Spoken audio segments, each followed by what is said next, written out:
খাস কাটা বোঝেন। একজন পড়ে গেছে নদীর রচনা, পড়ে গেছে এই কুমিরের রচনা, যেই দেখে খাতায় পড়েছে নদীর রচনা। তো এখন কুমিরের রচনা মুখস্থ করে গেছে, নদীর রচনা কমান আসেনি, তা কি করবে? ও লিখেছে নদী খুব আঁকা বাঁকা চলে, কপোতাক্ষ নদের পরে আমাদের MM কলেজ মানে ওই যে মাইকেল মধুসূদনের বাড়ি, এই নদী খুব সুন্দর, ওখানে বসে কবিতা লিখতো। আর ওই নদীতে একটা কুমির ছিল, কুমিরের হুল ছিল, সুর ছিল, ল্যাস ছিল অনেক লম্বা, খাস কাটা, এই 3 পৃষ্ঠা খাস কাটা লিখেছে। এখন পরে স্যার দেখছে তো বেকায়দা অবস্থা, নদীর রচনা ও কুমির লিখে দিয়েছে। পরের বার দেখছে গরুর রচনা দিয়ে, দেখি কি করে। গরুর রচনা দিয়েছে, ও লিখেছে গরু 4 পায়ে জন্তু, খুব ভালো দুধ দেয়, হাটে খায়, ঘুরে বেড়ায়, গরুর শিং আছে। তারপরে এই গরু নদীর পাড়ে বেঁধে রাখা হয়, ওই যখন নদীর পাড়ে ঘাস খাতি পানির পিপাসা লাগে, নদীতে যেই পানি খাতে যায় অমনি এসে কুমিরি ধরে। আর কুমিরির হাত আছে, পা আছে, লেজ আছে, খাস কাটা আবার 6 পৃষ্ঠা। তো স্যার দেখছে বেকায়দা অবস্থা, যাই দিই খালি খাস কাটা। এইবার দেখছে যে একটা বাড়ির রচনা দিই, দেখি দেয় বাড়ির রচনায় ও খাস কাটা কনে পায়। তো বাড়ির রচনা লিখেছে একটা বাড়ি খুবই সুন্দর, টিনের ছাউনি, ঘর আছে, জানালা আছে, দরজা আছে। এই বাড়িটা ছিল এক নদীর কিনারায়। সেই নদীর কিনারায় বাড়ি থাকার কারণে ওই বাড়ির এক বাচ্চা শিশু খেলতে একদিন নদীতে পড়লো, কুমির এসে ধরে নিয়ে গেল। আর কুমিরের হুল আছে, সুর আছে, দাঁত আছে, এই আছে, নোক আছে, লেজ আছে, খাস কাটা আবার 12 পৃষ্ঠা। তো স্যার তো দেখছে এ তো বেকায়দা, এইবার দিলে শেরে বাংলা একে ফজলুল হকের রচনা দেই, দেখি শেরে বাংলা একে ফজলুল হকের মধ্যে ও খাস কাটা কনে পায়। এইবার লিখেছে শেরে বাংলা একে ফজলুল হক ছিল বাংলার বাঘ, অনেক বড় মাথা, রুটি খেত অনেক, এবং খুব ভালো দেশের জন্য লড়াই করেছে, সংগ্রাম করেছে। যখন ভারতের সাথে আপোষ মীমাংসা হয়ে গেল তখন বলেছিল যে আমরা খাল কেটে কুমির নিয়ে আসিছি, আর এই কুমিরের হুল আছে, সুর আছে, আর এরকম বড় একটা লেজ আছে, খাস কাটা 19 পৃষ্ঠা। মানে এর এই খাস কাটা, তো মাইক্রোফোন খালি খাস কাটা, মানে যাই বলি ডানিং করে যাচ্ছে। বিষয়টা বুঝতে পারিছেন? আমার ভাইয়ের আর একটুখানি পরে খাতি পাঠাবো, তার একটু বসায় রাখিছি, কারণ আপনারা তো এই যে আমার যুবকেরা, তোমরা হাজার বললু বসবান, আমার বোঝা হয়ে গেছে। তোমরা তো আমাকে সরকারের দলের লোক না, ও তোমাকে দিয়ে হবে না। সরকারি দলের হলে বসো, দাঁড়িয়ে কেন? এটা তো ভালো লাগে না। মাসুদ তুমি কি ভালো হবে না? বলছি একটু বসতি, এরা কথাই শুনছে না, একে কি করে কথা শুনবো? কারণ তিনি জায়গা আছে না, জায়গা আছে তো। এখন আমি শুরু করিনি, আমি স্টার্ট দেবো আরেকটু পরে। আজকে তো আকর্ষণ, যা ইচ্ছা তাই হবে। ওরে বাবা, যেদিন বক্তা থাকি ওই দিন বুঝি যে ওয়াজ করতে হবে, সিস্টেম আছে না। এখন ভিক্ষে করতে গেলে পোশাক আশাক ছিঁড়া না থাকলে একটু ছিঁড়ে নিতে হয় না? তা না টাইকট পরি যদি ভিক্ষে করতে যেত মারি বসবে। তো এই জন্য আজকে এখানে কি প্রধান আকর্ষণ, তো আকর্ষণ আর প্রধান আলোচকের আলোচনা করা শেষ, এখন আকর্ষণ যা করা দরকার করবো, খেলা হবে, ঠিক আছে তো? আর জাগের একটু চুলকাবে, ওরা আবার থাকবে না, ও বললু থাকবে না, থাকবে। সময়টা তো বড্ড খারাপ, আপনি তো ভাই সব জানেন, বুঝে শুনে কথা বলে ওয়াজের রীতি টানেন। সময়টা তো বড্ড খারাপ, আপনি তো ভাই সব জানেন, বুঝে শুনে কথা বলে ওয়াজের রীতি টানেন। উস্কানি ফুস্কানি মূলক বলবেন না কোনো কথা, এই মঞ্চে রাজনীতি ভাই করবেন না অযথা। আমরাও ভাই কোরআন জানি, মানি মোটামুটি, ঝামেলাতে থাকি মাঝে মাঝে নিয়ে ভোটা ভুটি। মক্তবেতে শিখেছিলাম আলিফ বা তা সা, কোরআন হাদিস মোটেও জানি না এমন কিন্তু না। তাই রাজনীতি চলবে না ও হুজুর, রাজনীতি চলবে না, তাই রাজনীতি চলবে না ও ভাই, রাজনীতি চলবে। এবার বলছে হুজুর শোনেন, আপনি ওয়াজ করতে আইছেন, এটা তো নতুন, এর আগে আরো হুজুর আসিল। আমি বললাম কোনতে আইলো? বলছে ঢাকাতে আইলো। আমি বললাম তাই কি? বলছে অমুক হুজুর ওয়াজ করিল, কত মধুর সুর, কবরেতে গেলে পাবো 70,000 হুর। এমন ওয়াজ আছে না নাই? এই হুরির ওয়াজ করলে কি খাবার দাবার এবং হাদিয়া আছে না নাই? আর হুরির বাইরে ওয়াজ করলে মাঝে মাঝে আছে না নাই? অমুক হুজুর ওয়াজ করিল কত মধুর সুর, কবরেতে গেলে পাবো ৭০,০০০ হুর। অনেক দোয়া আছে পড়লে কোটিতে সওয়াব, সারা জীবন পাপ করিলেও পেয়ে যাব মাপ। বাপ দাদার নাজাত দিতে করেছি ৪০, আমার বেলায় ৪টা গরু গোয়াল ঘরে পোষা। আমিও ভাই কিছুটা জানি, মানি না তা না, ছোটবেলায় শিখেছিলাম আলিফ বা তা সা। তাই রাজনীতি চলবে না ও হুজুর, রাজনীতি চলবে না, তাই রাজনীতি চলবে না ও ভাই, রাজনীতি চলবে। এবার বলছে হুজুর শোনেন, আপনি মনে করছেন আমরা জানি না মানি না, না জানি মানি সব করি, ইবাদত বন্দেগি করলাম। কি করেন? বলছে হুজুর মিলাদ করি, কিয়াম করি, যাই বাবার মাজারে, হয়তো একটু বিড়ি টানি রাজগঞ্জের বাজারে। আছে না নাই? কম না বেশি? সত্যি বলছি তো।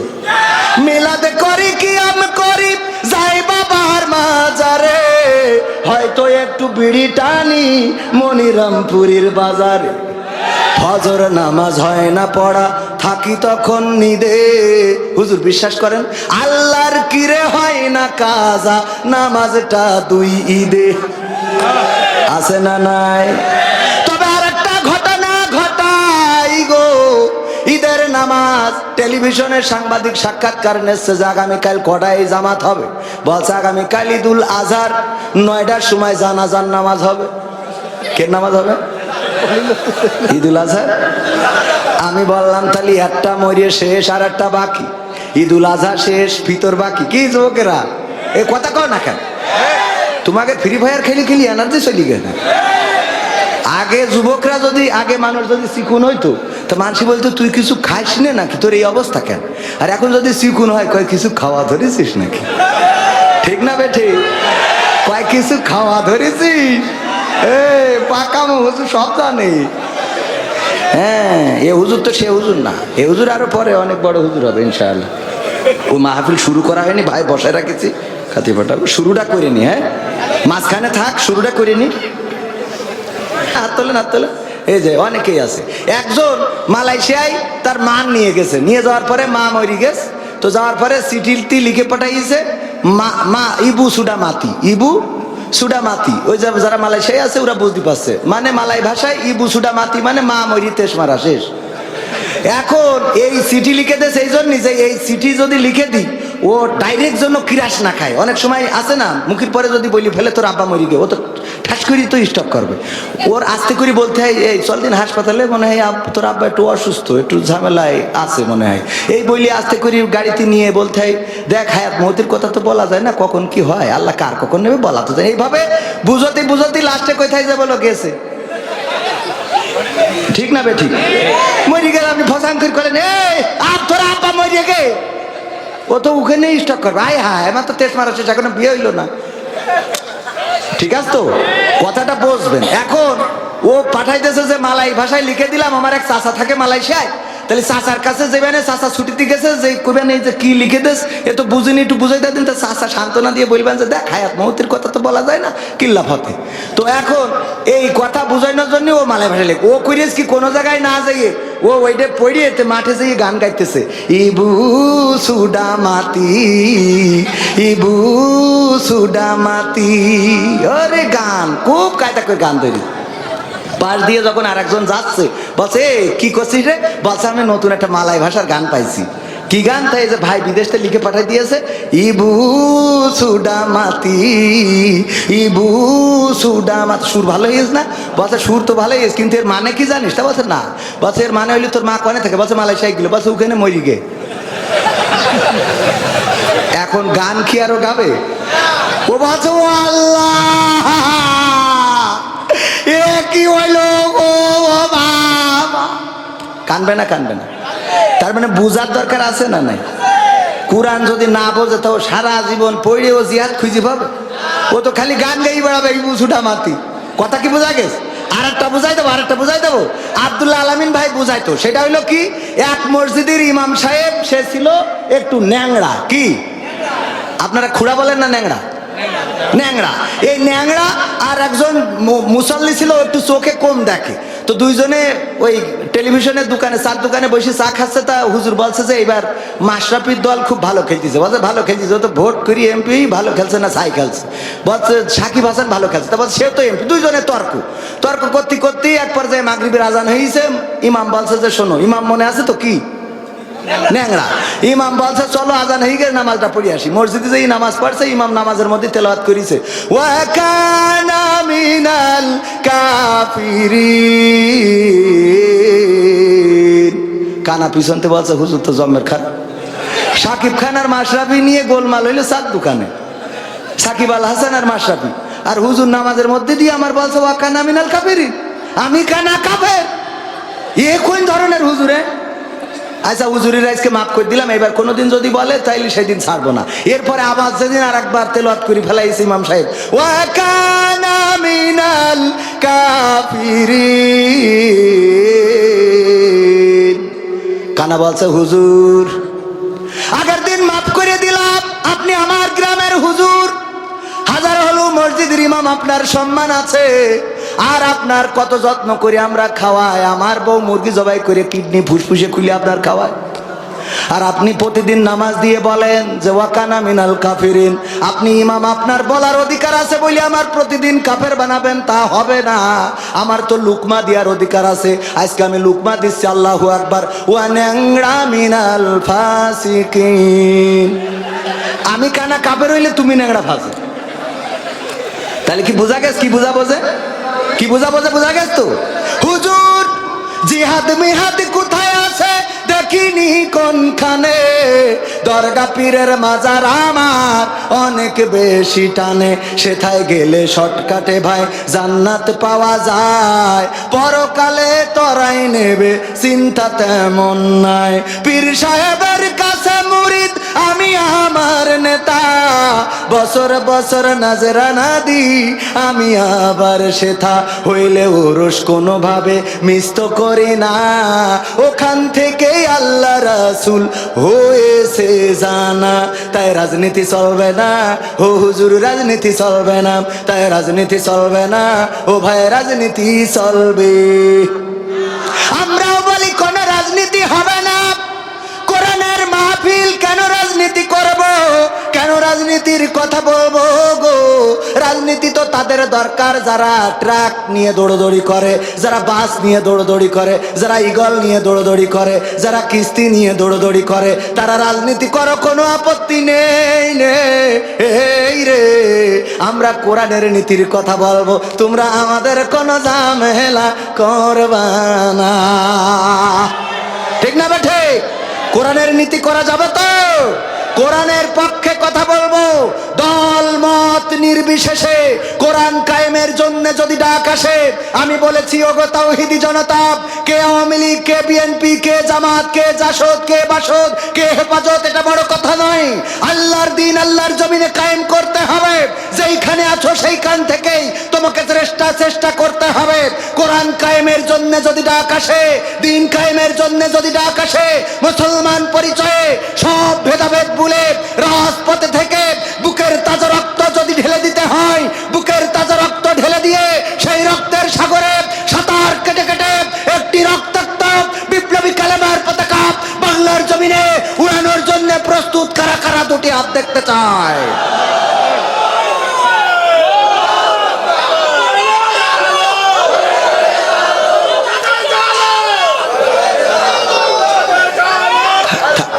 থাক বাজান, কষ্ট করেন না, খুব কষ্ট আছে বাজান, আপনাদের কষ্ট দেখে আমার খারাপ লাগলো। আরে সাহস মানে কি, বিশাল সাহস মানে দেখো। হ্যাঁ, একে বউ থাকে কি করে এটাই তো বুঝি না। এমনি কি বাজার ঘাট গুলো দখল করে নিয়েছে? কোন জায়গায় আমাকে চারা আছে, কথা কয় না। আর আমার গেলি এই যে এখানে কিন্তু লিখে দিয়েছে, এই যে দেখেন হুজুর অনেক মা বোন এসেছেন, তাদের সম্বন্ধে কথা বল, মা বোনকে ভালো বানাবো, এরাই তো ভালো হইল না। মানে আমরা পুরুষরা ভালো হলাম না, তা মা বোনদের কি ভাই? একজন শুনেছে যে হুজুর যদি স্বামী নামাজ না পড়ে, তাহলে স্ত্রী যদি নামাজ না পড়ে, তা স্বামী তার জন্য জাহান্নামে যাবে। ও আজ শুনে বাড়ি যেই বলছে এই ওঠ, তা বলছে কে? বলছে ওঠ নামাজ পড়তে হবে। কেন? বলছে যে কবির বিন সামাদা এলো, বলিছে যে স্ত্রী নামাজ না পড়লে স্বামী জাহান্নামে যাবে। তা বলছে তাই কি? বলছে তুই নামাজ না পড়লে আমি জাহান্নামে যাবো, তাই কি মানে? তা বলছে তুমি তো নামাজ পড়ো না। বলছে আমার জন্য আমি জাহান্নামে যাবো, তোর জন্য যাবো কেন? আমার জন্য আমি যাবো, অসুবিধে নেই, তোর জন্য যাবো, তুই কি মনে ভাবিস? ওর বলছে শীতের রাতে ডিস্টার্ব করি না, কালকে পড়বান। বলছে কি আর কালকে? আজকে তোর এখনই নামাজ, কি এর কালকে? বলছে শীতই কোন পাগলের রস শুনে আইসা কদিন? তা উঠে জোর করে উজু করাই নিয়ে আইসে, থর করে কাঁপতেছে। বলছে তো বাবা বলো এখন কোন নামাজ? তো বলছে পড় যা হয়। বলছে যা হয় পড় কি? রাত বাবা 12টার সময় কে নামাজ খাও? শীতি বাজছি নে, তুমি ইমামতি দাঁড়াও, আমি পিছনে দাঁড়াই। তা বলছে যা হয় পড়, যা হয় পড়। বলছে যা হয় পড় কি? তুমি সামনে দাঁড়াও, শীতি উজু করাই লেখা নামা। বলছে ওরা করছিস কেন? কালকে তো পয়সা না হয়ে গেছে, আমার ঘরে হয়ে গেছে। উনি সারাদিন চার দোকানে থাকবে, ওই পরিমণি, তারপরে বুবলি, তারপরে এই যে এইসব আছে আরো নাম আপনারা জানেন সব, আমি করতে পারবো না। ওই সব দেখি বেড়াবে আর আমাদের কাছে ফোন দেখাবে, হুজুর আমার বউ বেপর্দাশীল হয়ে গেল, একটু ওয়াজ করে দিয়ে। ওরে বেপর্দা তো তুই, খেলা তোর কোনোদিন পাওয়া যায় না মসজিদে। বেপর্দা কিডা? কথা কয় না। এইবার মনে হয় গায়ে লেগে গেছে গো। মা বোনেরা করছে খেলা হবে, মা বোনেরা করছে আগামীতে এই হুজুরি আনতে হবে। কারণ উচিত কথা আজকে ধরা পড়ে গেছে। তুমি চার দোকানে বসে তো সালমান খান, শাহরুখ খান, পরিমণি, তারপরে এইসব মেরি তেস মেরি, তারপর যাবা আজ এই স্ত্রীর রাত 12টার সময় কবার এই দরজা খোল, দরজা। আমার যখন ফুরাবে দিন, আসবে গহীন রাতি। আমার যখন ফুরাবে দিন, আসবে গহীন রাতি। থেকো আল্লাহ জীবনে, থেকো আল্লাহ জীবনে, হয়ে চির সাথী। আসবে গহীন রাতি। আমার যখন ফুরাবে দিন, আসবে গহীন রাতি। জীবন নদীর দুকুল জুড়ে আসলে অমানিসা, থাকবে না আর দু চোখে হায় একটু আলোর দিশা। জীবন নদীর দুকুল জুড়ে আসলে অমানিসা, থাকবে না আর দু চোখে হায় একটু আলোর দিশা। সেদিন আমার, সেদিন আমার, সেদিন আমার অন্ধ চোখে তুমি থেকো বাতি। আসবে গহীন রাতি। আমার যখন ফুরাবে দিন, আসবে গহীন রাতি। আমার আমার বলে যেদিন কাউকে পাবো না, সেদিন আমার শূন্য হিয়ায় তুমি থেকো সান্ত্বনা, তুমি থেকো সান্ত্বনা। আখির আলো নিভে যেদিন হৃদয় আলো দিয়ে, আসবে না কেউ অন্ধ চোখে একটু আলো নিয়ে। আখির আলো নিভে যেদিন মনে আলো দিয়ে, আসবে না কেউ অন্ধ চোখে একটু আলো নিয়ে। সেদিন আমার, সেদিন আমার, সেদিন আমার অন্ধ গোরে তুমি আলোর জ্যোতি। আসবে গহীন রাতি। আমার যখন ফুরাবে দিন আসবে গহীন রাতি। আর একটু জোরে বলা যাবে না? ওগো আমার ভাইরা, আসলেই কি গভীর রাতে আমার মৃত্যু হবে?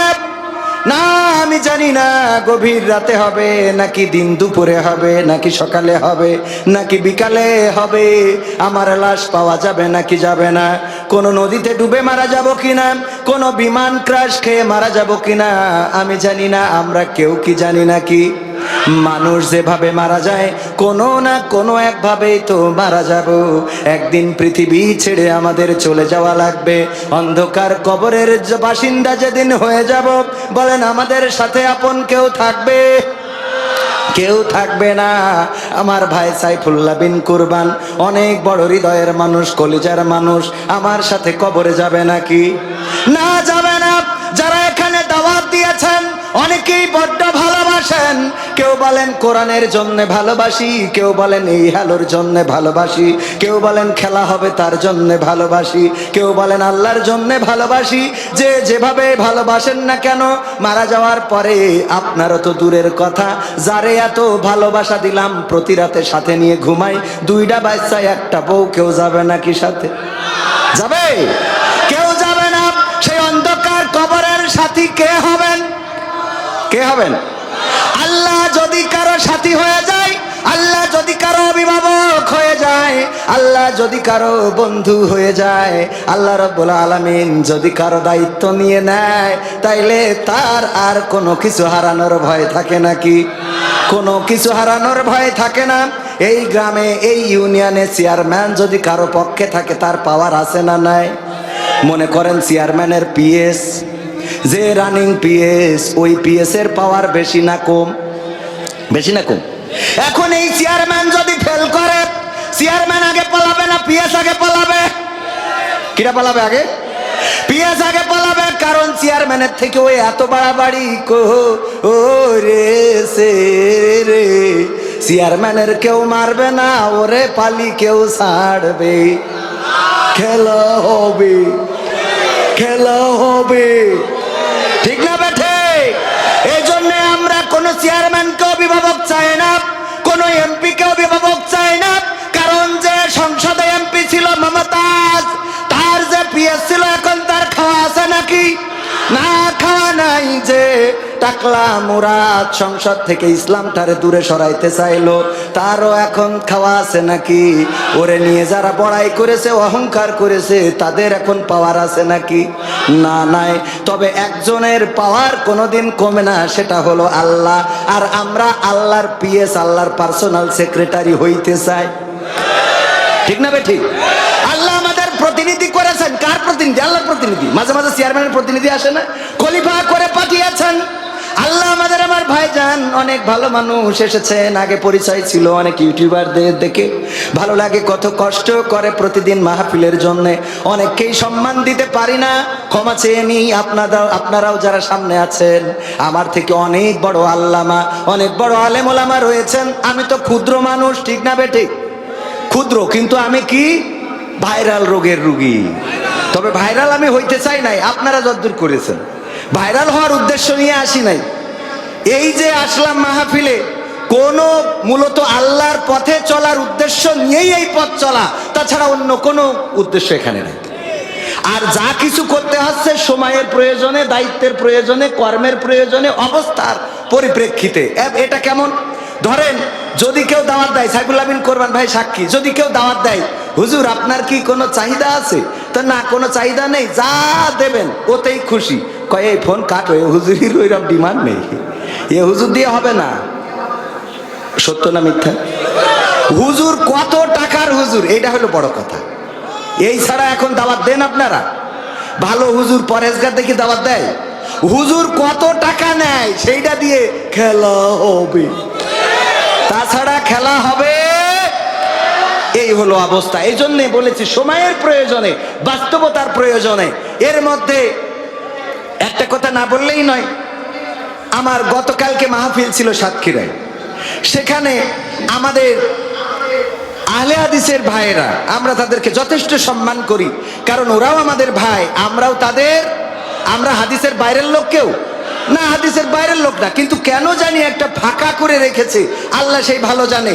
উদ্দেশ্য কি তা জানি না। মাঝখানে দেখেছিলাম যে ওরা ইসরায়েলিদের পক্ষে কথা বলে। ইসরায়েলিদের পক্ষে যদি কথা বলে, ওই আহলে হাদিস আমি হইতে চাই না, কথা কয় না। ফিলিস্তিনের পক্ষে কথা না বলে যারা ইহুদিদের পক্ষে কথা বলবে, এই জাতীয় হাদিসওয়ালাদের পক্ষে যাইতে চাই না। কারণ ইসরায়েলে তারা, ইহুদিরা ফিলিস্তিনে নির্যাতন করে নির্বিচারে মানুষকে হত্যা করছে না, করছে না। তো কালকের মাহফিলে হাসিব ভাই এবং আমি, পুলিশের কাছে জিডি করা হয়েছে, অভিযোগ দায়ের করা হয়েছে যে মাহফিল বন্ধ চেয়ে, শান্তি শৃঙ্খলার জন্য মাহফিল বন্ধ চেয়ে আবেদন। কার কাছে? ওসির কাছে, ইনচার্জের কাছে, উপজেলা ইনচার্জের কাছে। চিন্তা করতে পারেন, মাহফিলে কোনো বিশৃঙ্খলা হয়? মাহফিলে কোনো অশান্তি হয়? আচ্ছা, আমি না হয় অযোগ্য লোক, অশান্তি করি, মানলাম। হাসিব ভাই তো একজন যোগ্য লোক নাকি? তো তার, আমি বললাম আমাকে মাইনাস করে তাকে দিয়ে অন্তত মাহফিলটা করা হোক। কয় তাও হবে না, খেলা হবে না। এই যে অবস্থা করা হলো, আমি তাদের কাছে বলতে চাই, মমতাজের কনসার্টকে কেন্দ্র করে, অথবা নকুল কুমারের গানের অনুষ্ঠান কেন্দ্র করে, অথবা আসিফ আকবর কিংবা মনির খান কিংবা এই জাতীয় যারা আসে তাদের অনুষ্ঠানকে কেন্দ্র করে কয়দিন আপনি থানায় যেয়ে শান্তি শৃঙ্খলা রক্ষার জন্য অভিযোগ দায়ের করেছেন, এটা জানতে চাই। যদি তাই না করে থাকেন, মাহফিল বন্ধ করার জন্য, কোরআনের কথা শোনাবার জন্য যে মাহফিল বন্ধ করেছেন, এর জন্য আল্লাহর কাছে বিচার থাকলো, তিনি অবশ্যই এটার বিচার করবেন ইনশাআল্লাহ। সেই শক্তি আল্লাহর আছে না নাই? সেই শক্তি আল্লাহর আছে। আমি বলতে চাই ভূমিকায় যে এই কাজগুলো করবেন না। চরমানা বলেন, কওমিয়া বলেন, আলিয়া বলেন, মাযহাবি বলেন, লামাযহাবি বলেন, সবাই তো আমরা এক আল্লাহকে পাওয়ার জন্যই ছুটেছি নাকি? কেউ যদি যশোর যাইতে চায়, মনিরামপুর দিয়েও যাইতে পারে, বাঁকড়া দিয়েও যাইতে পারে, পুলিরহাট দিয়েও যাইতে পারে, আর এক জায়গাতেও আরো রাস্তা আছে না নাই? যারা অন্তত যশোরে যাইতে চাচ্ছে, বিভিন্ন রাস্তায় অ্যাপ্লাই করতেছে, অসুবিধা নেই। কিন্তু কেউ যশোরে যাবে, ও উল্টো বেনাপোল মুখে যাচ্ছে, ওর দিয়ে হবে? তো সুতরাং জান্নাতে যারা যাইতে চায়, তারা যদি একটু রাস্তা আঁকাবাঁকা হয়, যাক না একটা রাস্তায়। জাতি তো জান্নাতে চাচ্ছে, যে ডাইরেক্ট জান্নাতের বাইরে ওই জাহান্নামের দিকে দৌড়চ্ছে, আছে না? প্রতিযোগিতা করতেছে কত তাড়াতাড়ি জাহান্নামে যাওয়া যায়। টেলিভিশনে আসে, ওদের মনে হয় ব্লাউজ খুলে থিয়ে আসতে বললে আরো ভালো হয়, ঠিক না বেঠে? কি একটা অবস্থা। আবার এদিকে বিয়ে করছে বুড়ো বয়সে, 18 বছরের তরুণী। ভাই তুই বিয়ে করেছিস, কর। আমার এই যুবকের কলজের মধ্যে আগুন জ্বলাস কেন? ওদের একটা হচ্ছে না, তুমি বুড়ো বয়সে নিয়েতে টিকটক মেরি বেড়াচ্ছাও, তুমি সত্য না মিথ্যা? এই যুবকদের এই যে ঝামেলা করতেছ, এর জন্য দায়ী থাকবা। ওকে যে ঘুম হয় না, আর ঘুম হলেই সকালবেলা আবার ডিস্টার্ব, এগুলোর জন্য কে দায়ী থাকবে? এইগুলো দেখায় না, দেখায় না? আর এইগুলোরে টেলিভিশন প্রমোট করে, আছে না নাই? টেলিভিশনে নিয়ে যেয়ে তাদেরকে দেখায়। সেদিন এক যুবক না পেরে আমার কাছে চাঁপাইনবাবগঞ্জে সিরকুট দিয়েছে, হুজুর আমার বিয়ের তো বয়সেই তেস মারা খাচ্ছি, এখন আমার আব্বা আম্মা বলছে প্রতিষ্ঠিত না হলে বিয়ে দেবে না, আপনি বলেন আমি এখন তো জিনার দিকে চলে যাচ্ছি, তা করবো ডাকি? আমি বললাম ভাই তুই স্টেজে আয়, আমি তোর বাপ মার খুঁজি, আমি বিয়ে দিয়ে যাবো কেন দরকারে, কারণ তোর তো বেকায়দা অবস্থা রে। বললাম তোমার বাবা কি প্রতিষ্ঠিত হয়ে বিয়ে করিল না তার আগেই তেস মারিল, সেইটা আগে দেখতে হবে। বাবারা যদি বলে আগে প্রতিষ্ঠিত হও, তো বাবা কত বছর বয়সে কি করে বিয়ে করলো দাদার কাছে আগে শুনবা, যে ঝোঁক লাগিল আর উনি বিয়ে মারিল কিনা। কথা ঠিক আছে তো? তুমি ছেলে প্রতিষ্ঠিত করবা, তোমার সময় ঝোঁক লাগিল বিয়ে করে নিয়ে আইলে কেন? আরে ছেলেগেরও বলছি যে তোমাদেরও দোষ আছে। সারাদিন বট গাছের গোড়ায় বসে ফ্রি ফায়ার খেলবা আর কবা আব্বা বিয়ে দাও, ওতে খেলা হবে না। হবে? ওতে খেলা হবে না। যাই হোক ভাইরা আমার, আমি প্রথম ভূমিকায় যেটা বলতে চেয়েছিলাম সেটা হলো যে অভিভাবক হিসাবে আমরা কাকে চাই? এখানে আমরা যারা এসেছি আল্লাহকে পেতে চাই না, চাই না? আল্লাহকে যদি পেতে চান, এই মাহফিল শেষ না করে চলে যাব, ঠিক না বেঠিক? নাকি থাকবো? এখানে থাকলে সব আছে না নাই? আমার আল্লাহ বললেন ওয়াইযা কুরিয়াল কুরআনু ফাসতামিউ লাহু ওয়া আনসিতু লাআল্লাকুম তুরহামুন। আমার আল্লাহ বলছেন যখন তোমাদের তেলাওয়াত করা হয় তখন তোমরা চুপ থাকো, তোমাদের হৃদয়ের কান দিয়ে শোনো, যাতে করে তোমাদের উপরে আল্লাহর রহমত বর্ষণ হতে পারে। বলেন সুবহানাল্লাহ। আল্লাহর রহমত চায় না? চায় না? আমরা অভিভাবক হিসাবে যারা আল্লাহকে পেতে চাই, অভিভাবক হিসাবে যারা আল্লাহকে চায়, আমরা মাত্র অল্প সময় 1 ঘন্টার একটু বেশি, 1 ঘন্টার একটু সময় এখানে কুরবানি করতে রাজি আছি না নাই? এটাই আপনার পথ দেখাতে পারে। আল্লাহ যার অভিভাবক হয়ে যায় তার আর দুশ্চিন্তা থাকে না, খাবারের চিন্তা থাকে না। এক সময় চিন্তা করতাম বউকে কি খাওয়াবো, বাচ্চা হইলে আরো কি খাওয়াবো, অথচ এই চিন্তা ছিল না বাচ্চা হইলে তো বউ দুধ খেয়েই তো বাঁচবে। মানে টেনশন হইতো যে বউয়ের কি খাওয়াবো আর বাচ্চাদের কি খাওয়াবো, এই টেনশনে ঘুম হইতো না। আল্লাহ বলল টেনশন আমারে দিয়ে দাও, তুমি নিশ্চিন্তে থাকো। আল্লাহর কাছে কতবার কেঁদেছি, ওগো আল্লাহ তুমি এমন একটা জীবন দাও যেই জীবনে কোনো ঋণ দিবা না, বড় মোটা অঙ্কের টাকার মালিক, একটুখানি বসেন, কোথায় মোটা অঙ্কের টাকার মালিক করে দাও, এটা চায় না। কোটি কোটি টাকা থাকবে তা চাই না, গাড়ি থাকবে বাড়ি থাকবে চাই না, একটা ঋণ মুক্ত জীবন চাই, সাদামাটা জীবন চাই, যে জীবনে কোনো পেরেশানি থাকবে না। কেঁদেছি আল্লাহর কাছে, আল্লাহর কাছে আছে না নাই? আল্লাহ এত দিয়া দেন, চাইলাম অল্প দিল বেশি, চাইছি 1 কান মোটর সাইকেল দিয়ে দিয়েছে, 4 চাকার গাড়ি, তাও বললাম 1 কান হলি হয়, আল্লাহ দেশ 2 কোণ। 1 তলা বাড়ি চাইলাম হয়েছে 2 তলা। বিশ্বাস হয় না আপনাদের? না হলে আমাদের ভাই দাওয়াত খাতে যাবেন। আরে মাইক্রোফোন 30 খান খালি ডিস্টার্ব করছে, খালি এমনি যাচ্ছে, কে এমনি যাচ্ছে যাই কই ওই খাস কাটা বোঝেন। একজন পড়ে গেছে নদীর রচনা, পড়ে গেছে এই কুমিরের রচনা, যেই দেখে খাতায় পড়িছে নদীর রচনা। তো এখন কুমিরের রচনা মুখস্থ করে গেছে, নদীর রচনা কমান আসেনি, তা কি করবে? ও লিখেছে নদী খুব আঁকা বাঁকা চলে, কপোতাক্ষ নদের পরে আমাদের MM কলেজ মানে ওই যে মাইকেল মধুসূদনের বাড়ি, এই নদী খুব সুন্দর, ওখানে বসে কবিতা লিখতো। আর ওই নদীতে একটা কুমির ছিল, কুমিরের হুল ছিল, সুর ছিল, ল্যাস ছিল অনেক লম্বা, খাস কাটা, এই 3 পৃষ্ঠা খাস কাটা লিখেছে। এখন পরে স্যার দেখছে তো বেকায়দা অবস্থা, নদীর রচনা ও কুমির লিখে দিয়েছে। পরের বার দেখছে গরুর রচনা দিয়ে, দেখি কি করে, গরুর রচনা দিয়েছে, ও লিখেছে গরু 4 পায়ে জন্তু, খুব ভালো দুধ দেয়, হাটে খায়, ঘুরে বেড়ায়, গরু শিং আছে, তারপরে এই গরু নদীর পাড়ে বেঁধে রাখা হয়, ওই যখন নদীর পাড়ে ঘাস খাতি পানির পিপাসা লাগে, নদীতে যেই পানি খাতে যায় অমনি এসে কুমিরি ধরে, আর কুমিরির হাত আছে, পা আছে, লেজ আছে, খাস কাটা, আবার 6 পৃষ্ঠা। তো স্যার দেখছে বেকায়দা অবস্থা, যাই দিই খালি খাস কাটা। এইবার দেখছে যে একটা বাড়ির রচনা দিই, দেখি দেই বাড়ির রচনায় ও খাস কাটা কনে পাই। তো বাড়ির রচনা লিখেছে একটা বাড়ি খুবই সুন্দর, টিনের ছাউনি, ঘর আছে, জানালা আছে, দরজা আছে। এই বাড়িটা ছিল এক নদীর কিনারায়। সেই নদীর কিনারায় বাড়ি থাকার কারণে ওই বাড়ির এক বাচ্চা শিশু খেলতে একদিন নদীতে পড়লো, কুমির এসে ধরে নিয়ে গেল। আর কুমিরের হুল আছে, সুর আছে, দাঁত আছে, এই আছে, নখ আছে, লেজ আছে, খাস কাটা, আবার 12 পৃষ্ঠা। তো স্যার তো দেখছে এ তো বেকায়দা, এইবার দিলে শেরে বাংলায় কে ফজলুল হকের রচনা দেই, দেখি শেরে বাংলায় কে ফজলুল হকের মধ্যে ও খাস কাটা কনে পায়। এইবার লিখেছে শেরে বাংলায় কে ফজলুল হক ছিল বাংলার বাঘ, অনেক বড় মাথা, রুটি খেত অনেক, এবং খুব ভালো দেশের জন্য লড়াই করেছে, সংগ্রাম করেছে।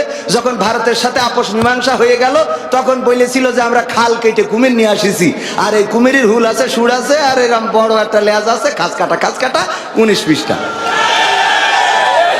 মানে এর এই খাস কাটা, তো মাইক্রোফোন খালি খাস কাটা, মানে যাই বলি ডানিং খোঁজ আসছে। বিষয়টা বুঝতে পারিছেন? আমার ভাইয়ের আর একটুখানি পরে খাতি পাঠাবো, তার একটু বসায় রাখিছি, কারণ আপনারা তো এই যে আমার যুবকেরা, তোমরা হাজার বললু বসবান, আমার বোঝা হয়ে গেছে। তোমরা তো আমাকে সরকারের দলের লোক না, ও তোমাকে দিয়ে হবে না, সরকারি দলের হলে বসো, দাঁড়িয়ে কেন? এটা তো ভালো লাগে না। মাসুদ তুমি কি ভালো হবে না? বলছি একটু বসতি, এরা কথাই শুনছে না, এদের কি করে কথা শুনবো? কারণ তিনি জায়গা আছে না, জায়গা আছে তো। এখন আমি শুরু করিনি, আমি স্টার্ট দেবো আরেকটু পরে। আজকে তো আকর্ষণ, যা ইচ্ছা তাই হবে। ওরে বাবা, যেদিন বক্তা থাকি ওই দিন বুঝি যে ওয়াজ করতে হবে, সিস্টেম আছে না। এখন ভিক্ষে করতে গেলে পোশাক আশাক ছিঁড়া না থাকলে একটু ছিঁড়ে নিতে হয় না, তা না টাইকোট পরি যদি ভিক্ষে করতে যেত মাইরি বসবে। তো এই জন্য আজকে এখানে কি প্রধান আকর্ষণ, তো আকর্ষণ আর প্রধান আলোচকের আলোচনা করা শেষ, এখন আকর্ষণ যা করা দরকার করবো, খেলা হবে, ঠিক আছে তো? আর জাগের একটু চুলকাবে, ওরা আবার থাকবে না, ও বললু থাকবে না, থাকবে। সময়টা তো বড্ড খারাপ, আপনি তো ভাই সব জানেন, বুঝে শুনে কথা বলে ওয়াজের রীতি টানেন। সময়টা তো বড্ড খারাপ, আপনি তো ভাই সব জানেন, বুঝে শুনে কথা বলে ওয়াজের রীতি টানেন। উস্কানি ফুসকানি মূলক বলবেন না কোনো কথা, এই মঞ্চে রাজনীতি ভাই করবেন না অযথা। আমরাও ভাই কোরআন জানি, মানি মোটামুটি, ঝামেলাতে থাকি মাঝে মাঝে নিয়ে ভোটা ভুটি। মক্তবেতে শিখেছিলাম আলিফ বা তা সা, কোরআন হাদিস মোটেও জানি না এমন কিন্তু না। তাই রাজনীতি চলবে না ও হুজুর, রাজনীতি চলবে না, তাই রাজনীতি চলবে না ও ভাই, রাজনীতি চলবে। এবার বলছে হুজুর শোনেন, আপনি ওয়াজ করতে আইছেন, এটা তো নতুন, এর আগে আরো হুজুর আসিল। আমি বললাম কোনতে আইলো? বলছে ঢাকাতে আইলো। আমি বললাম তাই কি? বলছে অমুক হুজুর ওয়াজ করিল, কত মধুর সুর, কবরেতে গেলে পাবো ৭০,০০০ হুর। এমন ওয়াজ আছে না নাই? এই হুরির ওয়াজ করলে কি খাবার দাবার এবং হাদিয়া আছে না নাই? আর হুরির বাইরে ওয়াজ করলে মাঝে মাঝে আছে না নাই? অমুক হুজুর ওয়াজ করিল, কত মধুর সুর, কবরেতে গেলে পাবো ৭০,০০০ হুর। অনেক দোয়া আছে পড়লে কোটিতে সওয়াব, সারা জীবন পাপ করিলেও পেয়ে যাব মাপ। বাপ দাদার নাজাত দিতে করেছি ৪০, আমার বেলায় ৪টা গরু গোয়াল ঘরে পোষা। আমিও ভাই কিছুটা জানি, মানি না তা না, ছোটবেলায় শিখেছিলাম আলিফ বা তা সা। তাই রাজনীতি চলবে না ও হুজুর, রাজনীতি চলবে না, তাই রাজনীতি চলবে না ও ভাই, রাজনীতি চলবে। এবার বলছে হুজুর শোনেন, আপনি মনে করছেন আমরা জানি না, মানি না? না, জানি মানি, সব করি, ইবাদত বন্দেগি করলাম। কি করেন? বলছে হুজুর মিলাদ করি, কিয়াম করি, যাই বাবার মাজারে, হয়তো একটু বিড়ি টানি রাজগঞ্জের বাজারে। আছে না নাই? কম না বেশি? সত্যি বলছি তো। মিলাদ করি, কিয়াম করি, যাই বাবার মাজারে, হয়তো একটু বিড়ি টানি মনিরামপুরীর বাজারে। ফজর নামাজ হয় না পড়া, থাকি তখন নিদে। হুজুর বিশ্বাস করেন, আল্লাহর কিরে হয় না কাজা, নামাজটা 2 ঈদে। আছে না নাই? তবে আর একটা ঘটনা ঘটাই গো, ঈদের নামাজ টেলিভিশনে সাংবাদিক সাক্ষাৎকার নিচ্ছে যে আগামীকাল কটায় জামাত হবে। বলছে আগামীকাল ঈদুল আজহার 9টার সময় জানাজার নামাজ হবে। কে নামাজ হবে? ঈদুল আজহার। আমি বললাম তাহলে একটা মরিয়ে শেষ, আর একটা বাকি। ঈদুল আজহা শেষ, ফিতর বাকি। কি যুবকেরা এ কথা কও না কেন? তোমাকে ফ্রি ফায়ার খেলি খেলি এনার্জি চলি গেল। আগে যুবকরা যদি, আগে মানুষ যদি চিকুন হইতো তো মানুষ বলতো তুই কিছু খাইস না নাকি, তোর এই অবস্থা কেন? আর এখন যদি চিকুন হয় কয় কিছু খাওয়া ধরেছিস নাকি? ঠিক না বেঠে? কয় কিছু খাওয়া ধরেছিস? পাকা হুজুর সব জানে। হ্যাঁ, এ হুজুর তো সে হুজুর না, এ হুজুর আরো পরে অনেক বড় হুজুর হবে ইনশাআল্লাহ। ও মাহফিল শুরু করা হয়নি ভাই, বসায় রাখেছি, খাতি ফাটাবো, শুরুটা করে নি। হ্যাঁ, মাঝখানে থাক, শুরুটা করে নি। সবচেয়ে সেরাজের সুদখোর, ওর কাছে যেয়ে এইটা পড়তেই হবে। ও মা, উনি উঠে চলে গেছে, পরের দিন শুনলাম উনি নাকি সেরা সুদখোর। কেমন লাগে কোন দিন? মাঝে মাঝে এরকম বেকায়দা ঘটনা ঘটে যায়। ওই যে মনিরামপুরকে দূর আপনাদেরকে চুকনগরে গেলাম, চুকনগরে এক চেয়ারম্যান এসে নিচেই বইছে। আমি বলছি চেয়ারম্যান আপনি চেয়ারে বসেন, আপনি চেয়ারম্যান থাকবেন চেয়ারে। তা বলছে না হুজুর আমি নিচেই বসে। নিচেই বসলে ওঠেন, উপরে উঠে বসেন।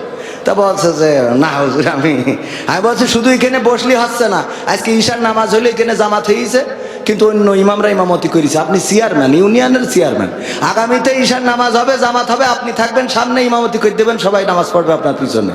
তো উনি হাসতেছে, আমি কিছু বললাম, আমি মনে করছি হাসছে যখন তাহলে আর একটু সামনের দিকে যাই। আমি বলছি শোনেন, এখানে শেষ না, আগামীতে কাউন্সিলে আজান হবে, আপনি সেই আজান হয়ে যাওয়ার পরে মেম্বারদের নিয়ে ওখানে ইমামতিতে দাঁড়াবেন, মেম্বাররা আপনার পিছনে নামাজ পড়বে, কারণ আপনি চেয়ারম্যান। তো উনি তাও একটু হাসে উঠলো। আমি বলছি যে এখনো শেষ হয়নি, আগামীতে যদি কোরআন কায়েমের ডাক আসে, রাজপথে যদি কোরআন কায়েমের আন্দোলনের ডাক পড়ে, তাইলে আপনি চেয়ারম্যান কর্মীদের নিয়ে রাজপথে ঝাঁপাই পড়তে হবে। যতক্ষণ পর্যন্ত কোরআন কায়েম না হবে রাজপথ ছেড়ে যাওয়া যাবে না, কথা যেন মনে থাকে। একজন বলছে হুজুর শুরু করেছেন কি, আমাকে চেয়ারম্যান হইলো হিন্দু। তাই আমি বলছি তো এটা আগের থেকে কবা না, এটা আর একটু দেরি করলি তো আমি একবার মক্কা মদিনাতে হজ ওমরা করাই নিতে থিয়ে দিতাম এখানে। তো এখন এই মাঝে মাঝে একটু মিস্টেক হয়। আমার চৌকাছায় গেলাম এক মাহফিলি, চেয়ারম্যান বসা, চেয়ারম্যান চিন্তা করি আমি সরকারের উন্নয়নগুলো তুলে ধরলাম, যে পদ্মা সেতু এত কিছু করেছে, এত উন্নয়ন মাননীয় প্রধানমন্ত্রী, আসলে উন্নয়ন তো আছে, যে মেট্রো রেল সব বলেছি। বলার পরে মোনাজাতের সময় বলছে হুজুর খালেদা জিয়ার জন্য একটু দোয়া করতেন। আমি বলছি কে, তা বলছে আমি বিএনপি চেয়ারম্যান। আমি বলতে সহ্য না করি পারা যায়, সারাদিন উন্নয়নের কথা বললাম, এখন কেন আপনি বিএনপি চেয়ারম্যান, ভাল লাগে কোন? তো এই জন্য মাঝে মাঝে একটু পিটির পথে যায়, তো গেলেও কি করা, ওই ধৈর্য ধরি থাকতে প্রোটেকশনে আছে আলহামদুলিল্লাহ, মাস্টার মানুষ আলহামদুলিল্লাহ। এছাড়া আলোচনা করেছেন, জিকির করেছেন, জিকিরের বয়ান করেছেন মাওলানা মুফতি মামুনুর রশিদ সাহেব, বিশেষ আলোচক ছিলেন হাফেজ মাওলানা শেখ শওকত বিন কাশেম। এবং আমি বসায় রাখিছি আমার ভাইকে এই জন্যে যে শাহেখ সাইফুল্লাহ বিন কুরবান ভাই, উনি বন্ধুবর হলেও উনি আমার থেকে অনেক বিজ্ঞ বিচক্ষণ একজন আলোচক আলহামদুলিল্লাহ। আল্লাহ ওনার কণ্ঠকে বিশ্বময় কবুল করুন, বলেন আমিন। আল্লাহ রাব্বুল আলামিন যেন উনাকে এই বাংলাদেশ শুধু নয় গোটা বিশ্বে বাংলা ভাষাভাষী মানুষের কাছে দিন প্রচার করতে পারে, সেই তৌফিক যেন দান করেন, বলেন আমিন। উদার প্রকৃতির মানুষ, উনি একজন বড় আলেম, আমার থেকে বড় আলেম, বাট উনি আমার আগে উনি ওয়াজ করেছেন, আমার আগে উনি ওয়াজ করেছেন, করে সুযোগ করে দিয়েছেন। আমার পাশে আছেন আপনাদের এলাকার কৃতি সন্তান, চেনেন কিনা, চেনেন কিনা? আপনার এলাকার সন্তান, আপনাদের খুব ভালোবাসার মানুষ, আমাদের জাহাঙ্গীর স্যার, উনি বীর শ্রেষ্ঠ কি যেন মুক্তিযোদ্ধা কলেজের প্রফেসর। আমি আর মুখস্থ থাকে না, ব্রেনের সমস্যা। একজন বলতেছে আমার মেধা, বলছে আব্বা আমি 2টা পুরস্কার পাইছি, বলছে কৃষি, বলছে একটা হইলো মেধা তালিকায় আমি সেরা হয়েছি, এই জন্য একটা পুরস্কার পাইছি, বলছে আরেকটা তো মনে নেই। তাহলে ওর কি মেধা চিন্তা করতে হবে, ও মেধা তালিকায় ফার্স্ট হয়েছে তাই ওর একটা পুরস্কার, আরেকটা পুরস্কার কে জন্য তার খেয়াল নেই। বোঝা গেছ তো? মানে মানুষের তো শয়তানের তো শেষ নেই। বলছে যে স্যার বলছে এর মধ্যে অলস কিডা একটু হাত উঁচু করো, আমি পুরস্কার দেবো। তা সবাই হাত উঁচু করেছে, একজন হাত উঁচু করেনি। বলছে তাহলে সব অলস, একটা খালি পাওয়া গেল যে অলস না। তা বলছে না স্যার, তা বলছে তুই হাত তুলিস নি কেন? তাহলে বলছে ও তোলে কিডা, তার মানে এইটা হইলো ওগের থেকে উপরে। হ্যাঁ, যাই হোক, ওদিকে না যাই তো। ভাইজান অনেক সুন্দর একজন আলোচক আমার জাহাঙ্গীর স্যার, আজকে কয়েকবার কল দিয়েছেন ব্যস্ততার জন্য, আসলে সবসময় মিট করা সম্ভব হয়ে ওঠে না। আপনাদের এলাকার সন্তান, অনেক বক্তার সাথে উনার সুসম্পর্ক রয়েছে, বক্তারা উনাকে ভালোবাসেন আলহামদুলিল্লাহ। স্টেজে আছেন গণ্যমান্য ব্যক্তিবর্গ, আমার সামনে যারা, তারাই এই মাহফিলের প্রাণ, এই মাহফিলের স্পন্দন, এই মাহফিলের হৃদয়। আপনারা না থাকলে এখানে কেউ নাই। এই মাইক আর ক্যামেরা থাকলে কথা বলতে পারতাম? আপনারা আছেন বলেই মুখ থেকে কথা বের হবে। তো এই জন্যে এই আর পর্দার অন্তরালে আছে মা বোনেরা, আপনাদের থেকে মনে হয় 2টো বেশিই হবে। বেশি না কম? কমিটির লোক বেশি না কম? বেশি, কারণ ওরা সিরিয়াল দেখে, ওটা শোধ দেওয়া লাগবে না, কথা কয় না, শোধ দিতে হবে না। তো এই জন্যে মা বোনেরা পর্দার অন্তরালে আছেন, দাঁড়ানো বসা এখানে জায়গা হয় নাই, যারা দাঁড়িয়ে আছেন আমার কলিজার টুকরা যুবকেরা, সোনার ছেলেরা, সবাইকে আনুষ্ঠানিকভাবে সালাম জানাচ্ছি, আসসালামু আলাইকুম ওয়া রাহমাতুল্লাহ। আমরা আল্লাহর শুকরিয়া আদায় করি যে মহান রব দয়া করে মায়া করে আমাদেরকে মানুষ হিসাবে সৃষ্টি করেছেন। আল্লাহ চাইলে অন্য কোনো প্রাণী করে আমাদের পাঠাতে পারতেন না? পারতেন না? যে যুবকেরা আজকে ফ্রি ফায়ার পাবজি খেলো, যে যুবকেরা মসজিদে যাও না, নামাজ পড়ো না, একটু চিন্তা করে দেখো, তোমার যে সুন্দর চেহারা, চুলের যে কাটিং মারো, যদি টাকলা মুরাদের মতো করে দিত, ফ্যাশন মারার কথা মনে থাকতো না। আমার এখানে চান্দি পড়ে যাচ্ছে, নসিবটা ভালো, আগে বিয়ে হয়ে গেছে। এই যে পড়ে যাচ্ছে, এই চুলগুলো দিয়েছেন কে? আল্লাহ যদি চুল না দিতেন তাইলে তোমার ওই ফ্যাশন কুত্তা কাটিং ওইটা মনে থাকতো না। আজকালকের ছেলেরা এবার খাতি পাঠায়। আমার ভাইয়ের জন্য দোয়া করার জন্য বসেছিলাম। তাহলে আপনিও খেয়েতে আসেন, হ্যাঁ খেয়ে আসেন, অসুবিধা নেই। আমার ক্যামেরাম্যান কিছু আছে, আমি সবসময় চেষ্টা করি ক্যামেরাম্যানরা ওদের একটু দুটো ডাল ভাত খাওয়াবেন, যা আছে একটু নিয়ে যান, সাথে করে দুটো ডাল ভাত খাওয়াই দেবেন। হ্যাঁ, আল্লাহ সবাইকে কবুল করুন, বলেন আমিন। আর যদি আপনারাও খাতে চান একসাথে লাস্টে, রাজি আছেন? ইনশাআল্লাহ রাজি আছেন? আল্লাহর শুকরিয়া আদায় করে বলেন আলহামদুলিল্লাহ। আজকালকের ছেলেরা বই নিয়ে আর বসে না, গুগলে সার্চ করিয়া পড়ি। ওরে একালের মেয়েরা কোরআন হাদিস ধরে না, আমার মনিরামপুরের মা বোনেরা কোরআন হাদিস পড়ে না, ও আল্লাহ টিকটকে ভিডিও ওরা করে। আজকালকের ছেলেরা বই নিয়ে আর বসে না, গুগলে সার্চ করিয়া পড়ি। আগের সময় প্রেম করিলে সভাপতি বলতো পাইছো কি, এখন বলে সব করিয়া বাবু তুমি খাইছো কি? বলে না, বলে না। বাবু তুমি খাইছো কি? কেন কি কুদি? ও তো বুড়ো ধাড়ি হয়ে গেছে, ওরা তুমি বাবু বলো কোন আন্দাজে? ওকে এখন ফিডার খাওয়ালো, কথা কয় না। এইগুলো আছে না নাই? আমার যুবকদেরকে ফেরানোর দরকার আছে না নাই? যুবকেরা ধ্বংস হয়ে যাচ্ছে, তাদেরকে ধ্বংস করার মতো রাস্তা করে দেয়া হচ্ছে। বিভিন্ন সিনেমা বাংলাদেশ এবং ভারত একযোগে চালানো হয়। এই বিভিন্ন সিনেমা চালিয়ে আর ইউটিউব ফেসবুকে নোংরা ভিডিও, অশ্লীল ভিডিও দিয়ে আমার যুবকদেরকে ধ্বংস করার পরিকল্পনা হাতে নেওয়া হয়েছে না নাই? নাই। আবার নতুন করে চালু হয়েছে ট্রান্সজেন্ডার, সমকামিতা। একেতে বিয়ে হয় না, আবার এর মধ্যে ঢুকাচ্ছে সমকামিতা। বলেন এগের কি আমরা ওয়াজ করে ঠেকায় রাখতে পারবো? নাকি বাটামেরও দরকার আছে না নাই? সেই বাটাম যদি কায়েম করতে হয়, বাংলার জমিনে কোরআন কায়েমের দরকার আছে না নাই? আর কোরআন যদি কায়েম করতে হয়, নিজেদেরকে কোরআনের আঙ্গিকে গড়ার দরকার আছে না নাই? নিজেদেরকে কোরআনের আঙ্গিকে গড়ার শপথ নিতে হবে। ওগো আমার ভাইরা, এখানে যারা এসেছেন, আল্লাহ যাদেরকে পছন্দ করেছে তারাই আসতে পেরেছেন। আমি হতভাগা, আমি অযোগ্য। আপনাদের মধ্যে যতটুকু বলবো কোনোটা আপনার খোরাক হয়ে যেতে পারে। এখানে যারা এসেছেন একটু চিন্তা করতে পারেন, জীবনে কত গোনা করেছেন। জীবনে অনেক গোনায় আছে, এমন অনেক গোনায় আছে যেই গোনার খবর মা যদি জানতো বাড়িতে ভাত রান্না করে খাওয়াতো না। এমন গোনা আছে না নাই? বাবা যদি জানতো বাড়িতে ঢুকতে দিত না। গ্রামের বন্ধুরা যদি জানতো গায়ে থুতু নিক্ষেপ করতো। এমন গুনাহ তুমি করেছো। স্ত্রী যদি জানতো বলতো তুমি আমার এমন স্বামী, তুমি এত গুনাহ করে বেড়াও। আমার স্ত্রী যদি জানতো, কবির বিন সামাদ হুজুর মানুষ হজ করে বেড়ায়, আড়ালের গুনাহগুলো যদি জানতো বলতো কেমন হুজুর তুমি এত মানুষের সামনে ওয়াজ করে বেড়াও, অথচ তোমার এই চরিত্র। ওগো আমার ভাইরা, এমন অনেক গুনাহ আছে পৃথিবীর কেউ জানেন না। জানেন কি? সে আল্লাহ যদি জানে, সে আল্লাহকে হাজির নাজির জেনে এখানে যারা বসেছেন, আল্লাহর কাছে আমরা ক্ষমা চাইবো, আল্লাহর কাছে আমরা পানাহ চাইবো, আল্লাহকে আমরা অভিভাবক হিসাবে চাইবো। হতে পারে এই মাহফিলটা আমার আপনার নাজাতের ওসিলা। বলেন সুবহানাল্লাহ। আল্লাহ সেটা করে দিতে পারে না, পারে না। আর যাকে কবুল করবে না, আল্লাহর নবী বলেছেন, আল্লাহ যাকে জাহান্নামের জন্য তৈরি করেছে, আল্লাহ যে জাহান্নামে যাবে সে সারাটা জীবন ভালো কাজ করার পরেও মৃত্যুর আগে জান্নাত যখন তার 1 বিঘা অথবা কিছু অংশ দূরে থাকবে, এই সময়ও এমন খারাপ কাজ করবে যে আল্লাহ খুশি হয়ে তার জাহান্নাম দিয়ে দেবে। বলেন নাউজুবিল্লাহ।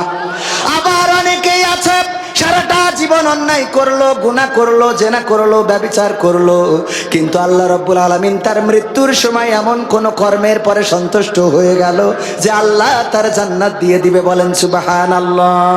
সুতরাং এই মাহফিল সবাই এখানে থাকতে পারবে না, সবাইকে এখানে রাখবে। আমার সভাপতি সাহেবের বাড়ি মুরগি আছে, ওই মুরগি ডিম দিয়েছে 10টা। 5টা ডিম উনার মেয়ের জামাই আসিল, আসার পরে 5টা ডিম ভেজে খাওয়াই দিয়েছে। আছে কয়টা? 5টা ডিম এই 5টা ডিম যখন মুরগি তাওয়া লাগা হয়েছে, বলছে এই মুরগি তাওয়া লাগা হয়েছে 5টা ডিম কেমন করে বসাই, তুমি গ্রাম থেকে আর 5টা ডিম খুঁজে নিয়ে আসো। সারাদিন খালি মাহফিলের সভাপতি করবা, তা তো হবে না। এখন সভাপতি সাহেব খুঁজে খুঁজে 5টা ডিম খুঁজে পেয়েছে, কিন্তু মুরগির না হাঁসের। কের? মুরগির নিচেই, পেটের নিচেই দিলে ফুটবে না? ফুটবে না। 10টা বাচ্চাই যখন ফুটেছে, শীতের সকাল, কুয়াশায় আচ্ছন্ন, মুরগি বলতেছে ওগো আমার বাচ্চারা শোনো, তোমরা কুয়াশায় ভিজবা না, তোমরা ঠান্ডা লাগাবা না, আমার কোলের কাছে থাকবা, আমি যা খাই খাবা, আমি যা পরি পরবা, আমার সাথে সাথে থাকবা, দূরে দূরে যাবা না। 5টা মুরগির বাচ্চা সাথে থাকে, কিন্তু ওই যে 5টা হাঁসের বাচ্চা আছে, ওরা খালি যেই দিকে পানি ওই দিকে দৌড় দেয়। বোঝা গেছে? মুরগি বাচ্চা এই এত করে বললাম দূরে যাবি না, উপরে ইসরাইল ঘুরে বেড়াই, যে কোনো সময় সবল দিয়ে নিয়ে চলে যেতে পারে। কেন যাস ওইদিকে দূরে দূরে? আমার কাছে থাক, এই 5টা বাচ্চা দেখ আমার কাছে থাকে, তোরা 5 জন দূরে যাস কেন? তোরাও তো আমার বাচ্চা। এরপরে বইলে যখন যাচ্ছে টিউবওয়েলের পাড়ে, পচা কাদা পানি আছে না নাই? পচা কাদা পানি হাঁসের বাচ্চা পাওয়ার পরে ওখানে নেমে মনে হচ্ছে যে কালকে ঈদ হবে, ওরে বাবা কিলিবিলি শুরু করেছে। করে না? করে না? মুরগি বলছে ওরে আমার বাচ্চারা, আমার বোঝা হয়ে গেছে, তোদের আর ওয়াজ করি লাভ নেই, কারণ তোরা আমার জাতের না, আমার বোঝা শেষ। কথা কি বোঝা গেছে? তোরা আমার জন্মেরও না, অন্য কারো জন্মের। তোরা যদি সত্যিকার অর্থেই আমার জাতের হইতিস, তাইলে 5টা যে মুরগির বাচ্চা আমার সাথে থাকে, তোরা 5 জন আমার সাথে থাকতিস। আমার বোঝা হয়ে গেছে তোরা আমার জাতের না, এই জন্যই তোদের যাই বলি কোনো কিছু কানে ঢোকে না। তোদের ওই ভালো লাগে চটপটির দোকান, তোদের ভালো লাগে ফ্রি ফায়ার পাবজির ঘর, তোদের ভালো লাগে ক্যারাম বোর্ড, তোদের ভালো লাগে ওখানে যে আড্ডা মারা। যতই বলা হোক এই সামিয়ানার তলে তোদের জায়গা হবে। কথা কি বোঝা গেছে? যারা জাতের তারা থাকবে, আর যারা জাতের না ওদের যাই করেন থাকতে পারবে, কারণ ওরা ওখানে যাবে, ওই পচা কাদা পানি মাখবে, আর বলবে এসে বললো খেলা হবে। কি বলবে না? বলবে না?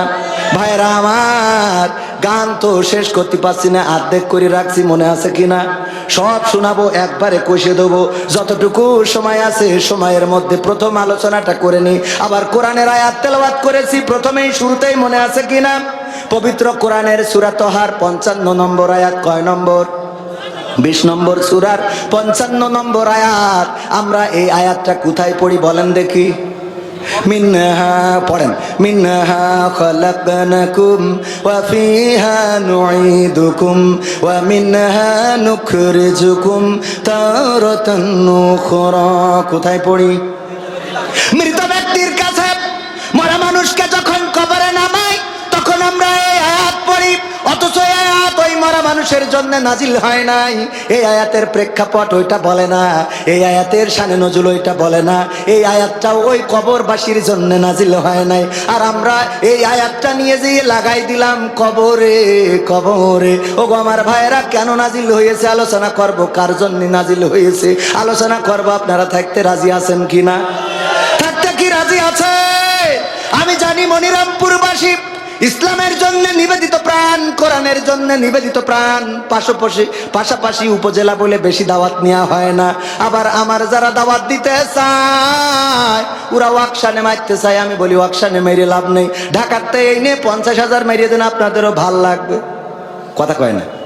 পাশের তো যারা আনতে চায় কয় হুজুর বাড়ি আপনার এই পাশে, আসবেন এসে আপনি বাড়িতে কুলি করে লিখে নিয়ে ফেলা যায়, আপনি আপনার এত হাদিয়া দিতে হবে কেন? আমি বলি ঢাকাতে নিয়ে আসেন, টাকা বেশি দেন, ভাল লাগবে। কথা কয় না? গ্রামের ইমাম মসজিদে কি চাকরি হয়? না হয় না। বড় আলেম, গ্রামের আলেম, গ্রামের সন্তান, ওর দোষের শেষ নেই। ওর বউ পর্দা করে না, ও এই করেছে, ও তাই করেছে, ও মাঠে যায় ছাগল খাওয়াতে, ও গরু খাওয়ায়, ওর কাপড় উপরে উঠে যায়, ওর গামছা মাজায় থাকে, ও আল্লাহ দোষের শেষ নাই না রে। কিন্তু আমার বাইরেতে যে ইমামটা আনেন, ওই ইমাম যে ছুটিতে যেয়ে নামাজ পড়ে না, এরা কিরা দেখে? কথা কয় না? সত্যি না মিথ্যা? হক কথা বললে অনেকের গায়ে লিখবেন, তা তো বলি লাভ নেই।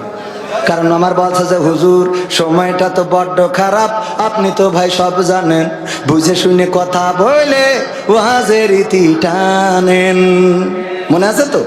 হুজুর মিলাদ করি কিয়াম করি যাই বাবার মাজারে, হয়তো একটু বিড়ি টানি মনিরামপুরের বাজারে, ফজর নামাজ হয় না পড়া থাকি তখন নিদে, আল্লাহর কিরে হয় না কাজা নামাজ টা দুই ঈদে, নিয়মিত চেষ্টা করি পড়তে জুম্মা নামাজ, সেদিন শুধু হয় না পড়া যেদিন থাকে কাজ, তিনটা জুম্মা করলে কাজা মুসলিম থাকে না, এই হাদিসটা ভালো করে আমার আছে জানা, তাই রাজনীতি চলবে না ও হুজুর, রাজনীতি চলবে না, তাই রাজনীতি চলবে না ও ভাই, রাজনীতি চলবে।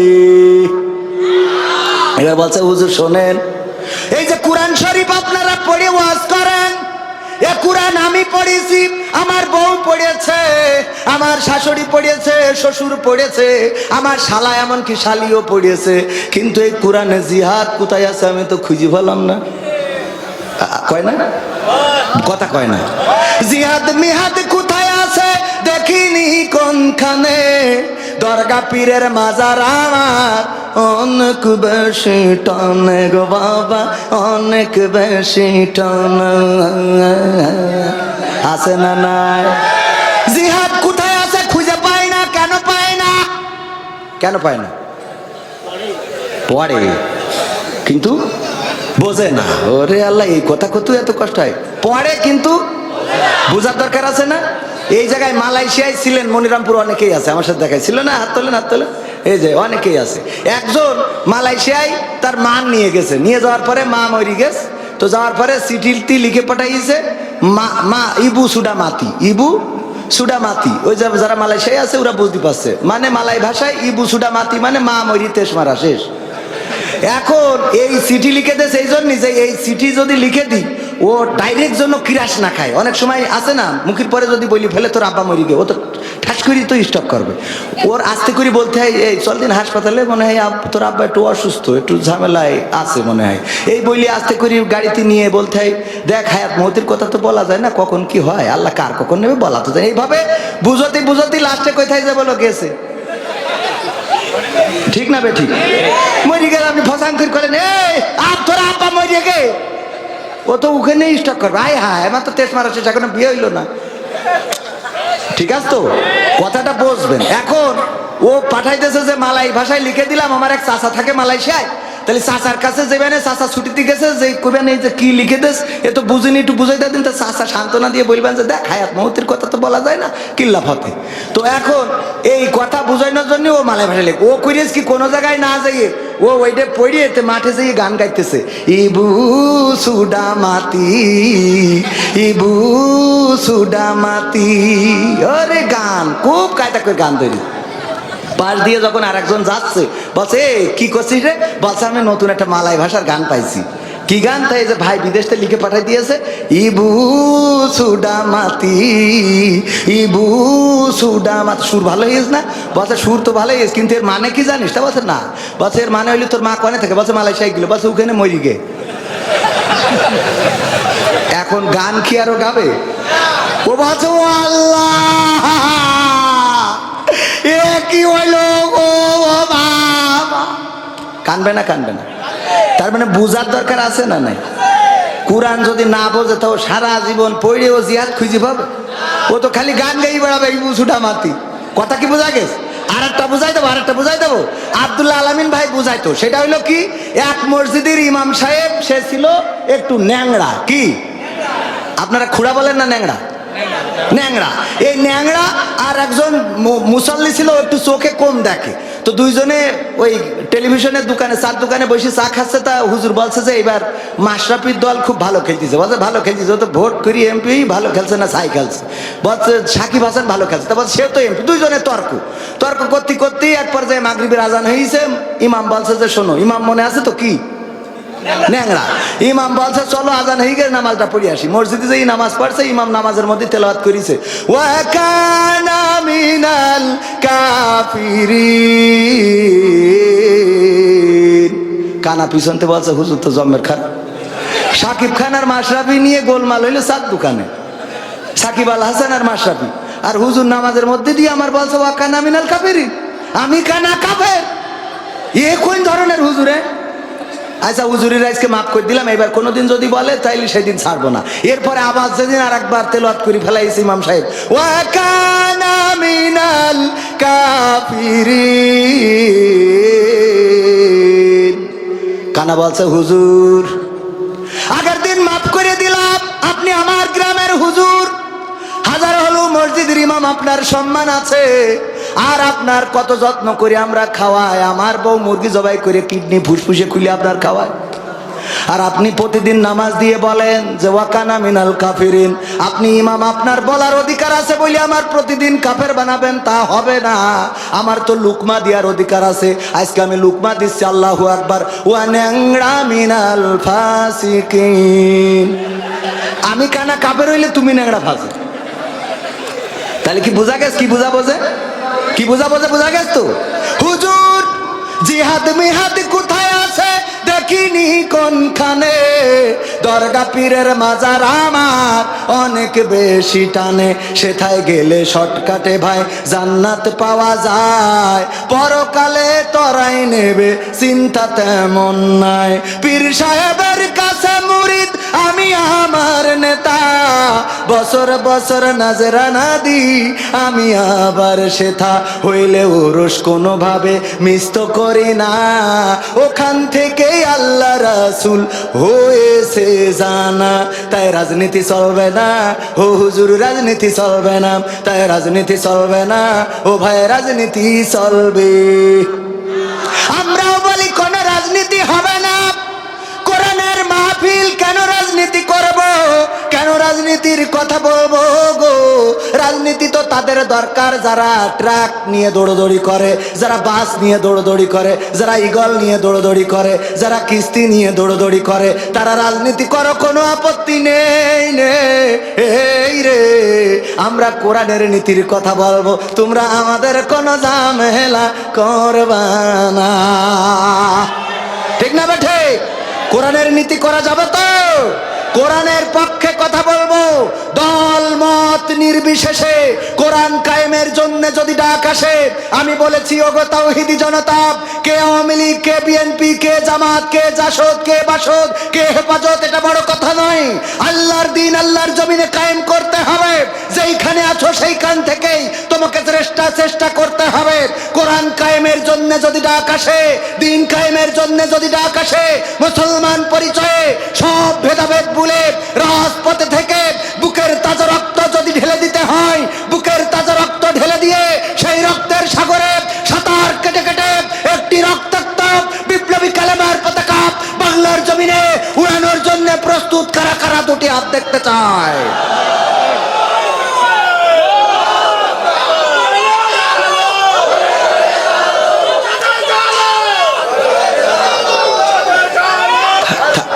থাক বাজান, কষ্ট করেন না, খুব কষ্ট আছে বাজান, আপনাদের কষ্ট দেখে আমার খারাপ লাগলো। আরে সাহস মানে কি, বিশাল সাহস মানে দেখো। হ্যাঁ, একে বউ থাকে কি করে এটাই তো বুঝি না। এমনি কি বাজার ঘাট গুলো দখল করে নিয়েছে? কোন জায়গায় আমাকে চারা আছে? কথা কয় না। আর আমার গেলে এই যে এখানে কিন্তু লিখে দিয়েছে, এই যে দেখেন হুজুর অনেক মা বোন এসেছেন, তাদের সম্বন্ধে কথা বল। মা বোনকে ভালো বানাবো, এরাই তো ভালো হইল না, মানে আমরা পুরুষরা ভালো হলাম না, তা মা বোনদের কি ভাই? একজন শুনেছে যে হুজুর যদি স্বামী নামাজ না পড়ে, তাহলে স্ত্রী যদি নামাজ না পড়ে, তা স্বামী তার জন্য জাহান্নামে যাবে। ও আজ শুনে বাড়ি যাই বলছে এই ওঠ, তা বলছে কে? বলছে ওঠ নামাজ পড়তে হবে। কেন? বলছে যে কবির বিন সামাদ আইলো বলিছে যে স্ত্রী নামাজ না পড়লে স্বামী জাহান্নামে যাবে। তা বলছে তাই কি? বলছে তুই নামাজ না পড়লে আমি জাহান্নামে যাবো, তাই কি মানে? তা বলছে তুমি তো নামাজ পড়ো না। বলছে আমার জন্য আমি জাহান্নামে যাবো, তোর জন্য যাবো কেন? আমার জন্য আমি যাবো, অসুবিধে নেই, তোর জন্য যাবো, তুই কি মনে ভাবিস? ওর বলছে শীতের রাতে ডিস্টার্ব করি না, কালকে পড়বান। বলছে কি আর কালকে? আজকে তোর এখনই নামাজ, কি এর কালকে?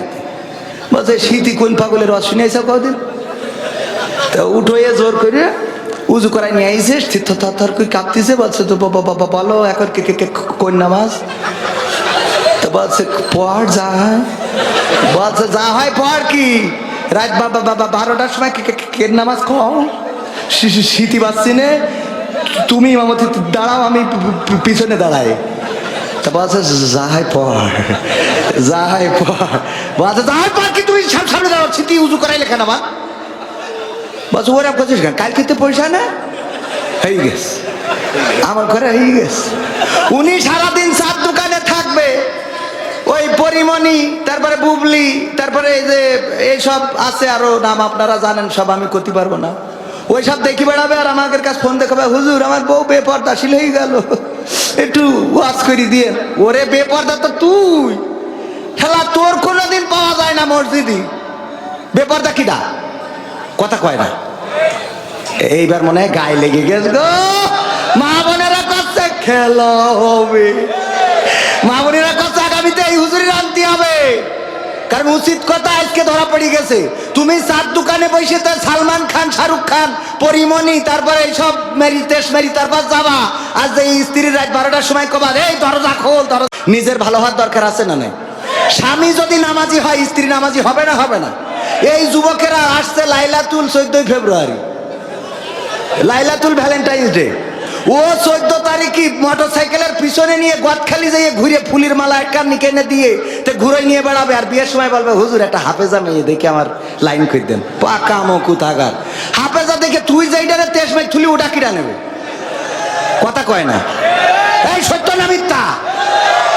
আবার ওরাও খারাপ, 14 তারিখ আসলি কয় শোনো তুমি যদি 3 পিস না দাও তাহলে বলো আমি আবুল মেম্বারের ছেলের সাথে কাটাকাটি। সত্য না মিথ্যা? এ এখন করে কি বাবা, আর লুঙ্গি চুরি করে বেঁচে 3 পিস কেন? এই অবস্থাগুলো করছে মেয়ে মানুষরা, ওরা গদখালি যায়, মেয়ে মানুষ না গেলে ওরা গেছ কি করে? আর এগুলো শাসন করার মতো কেউ নেই, আমি ছাড়া দেখি কেউ কোনো কথা বলে না।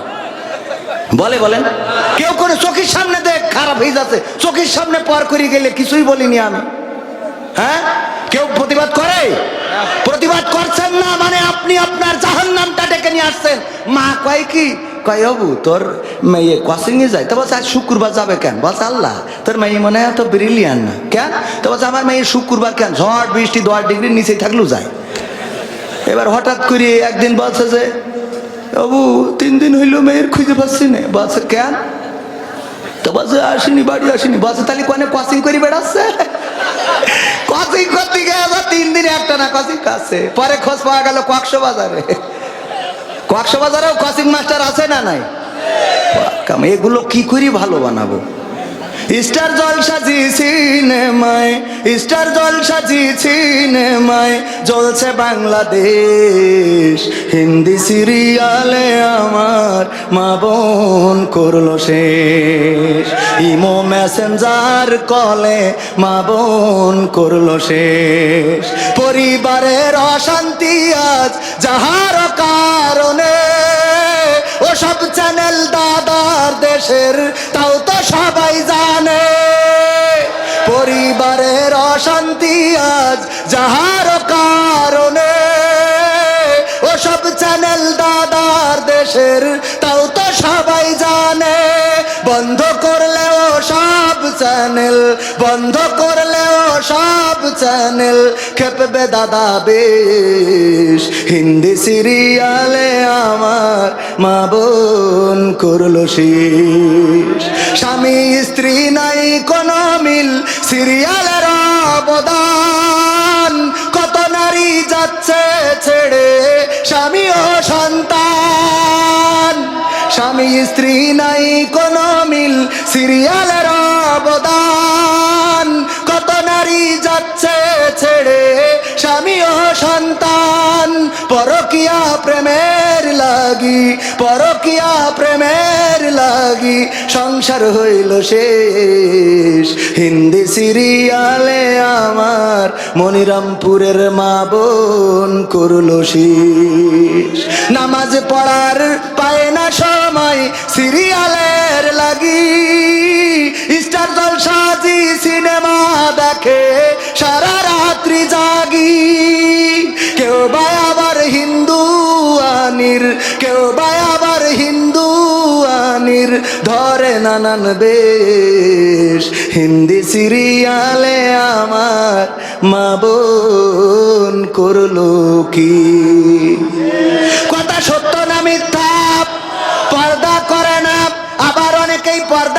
নামমাত্র এমন এমন বুরকা পরে গো,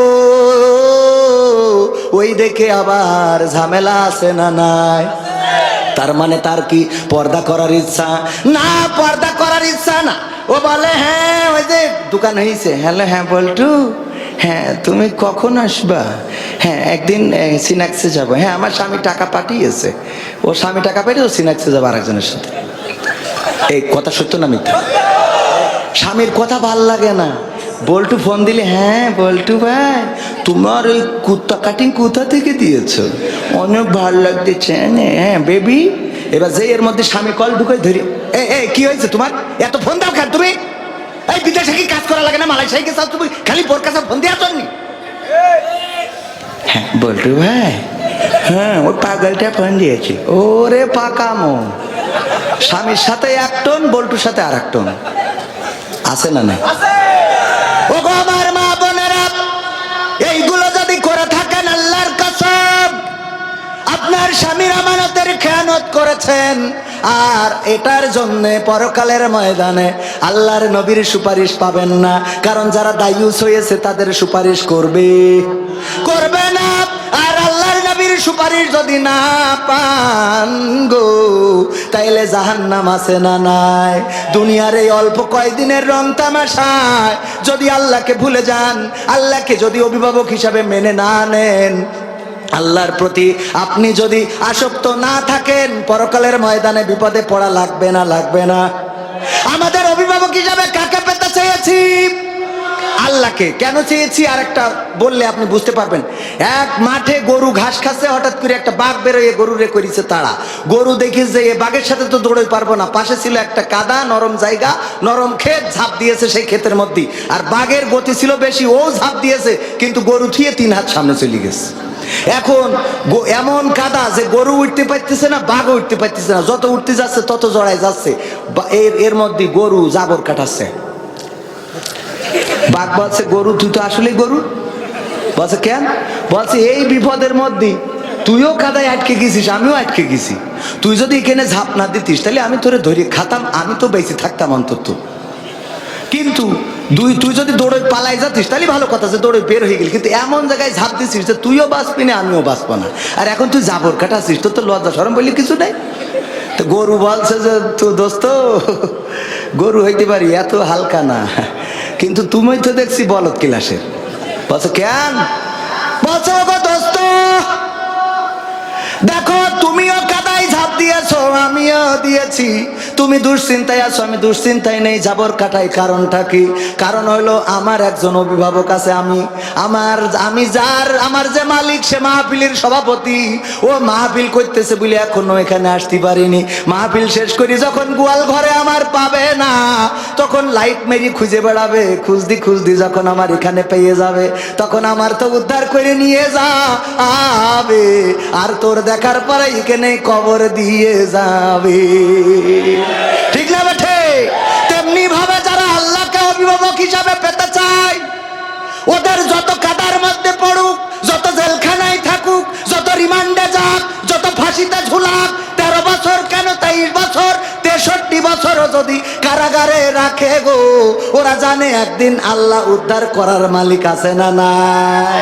আর যাদের আল্লাহ অভিভাবক না, ওরা জাবর কাটাইতেও পারবে না। একটা ওয়াজ গেল, মনে আছে তো?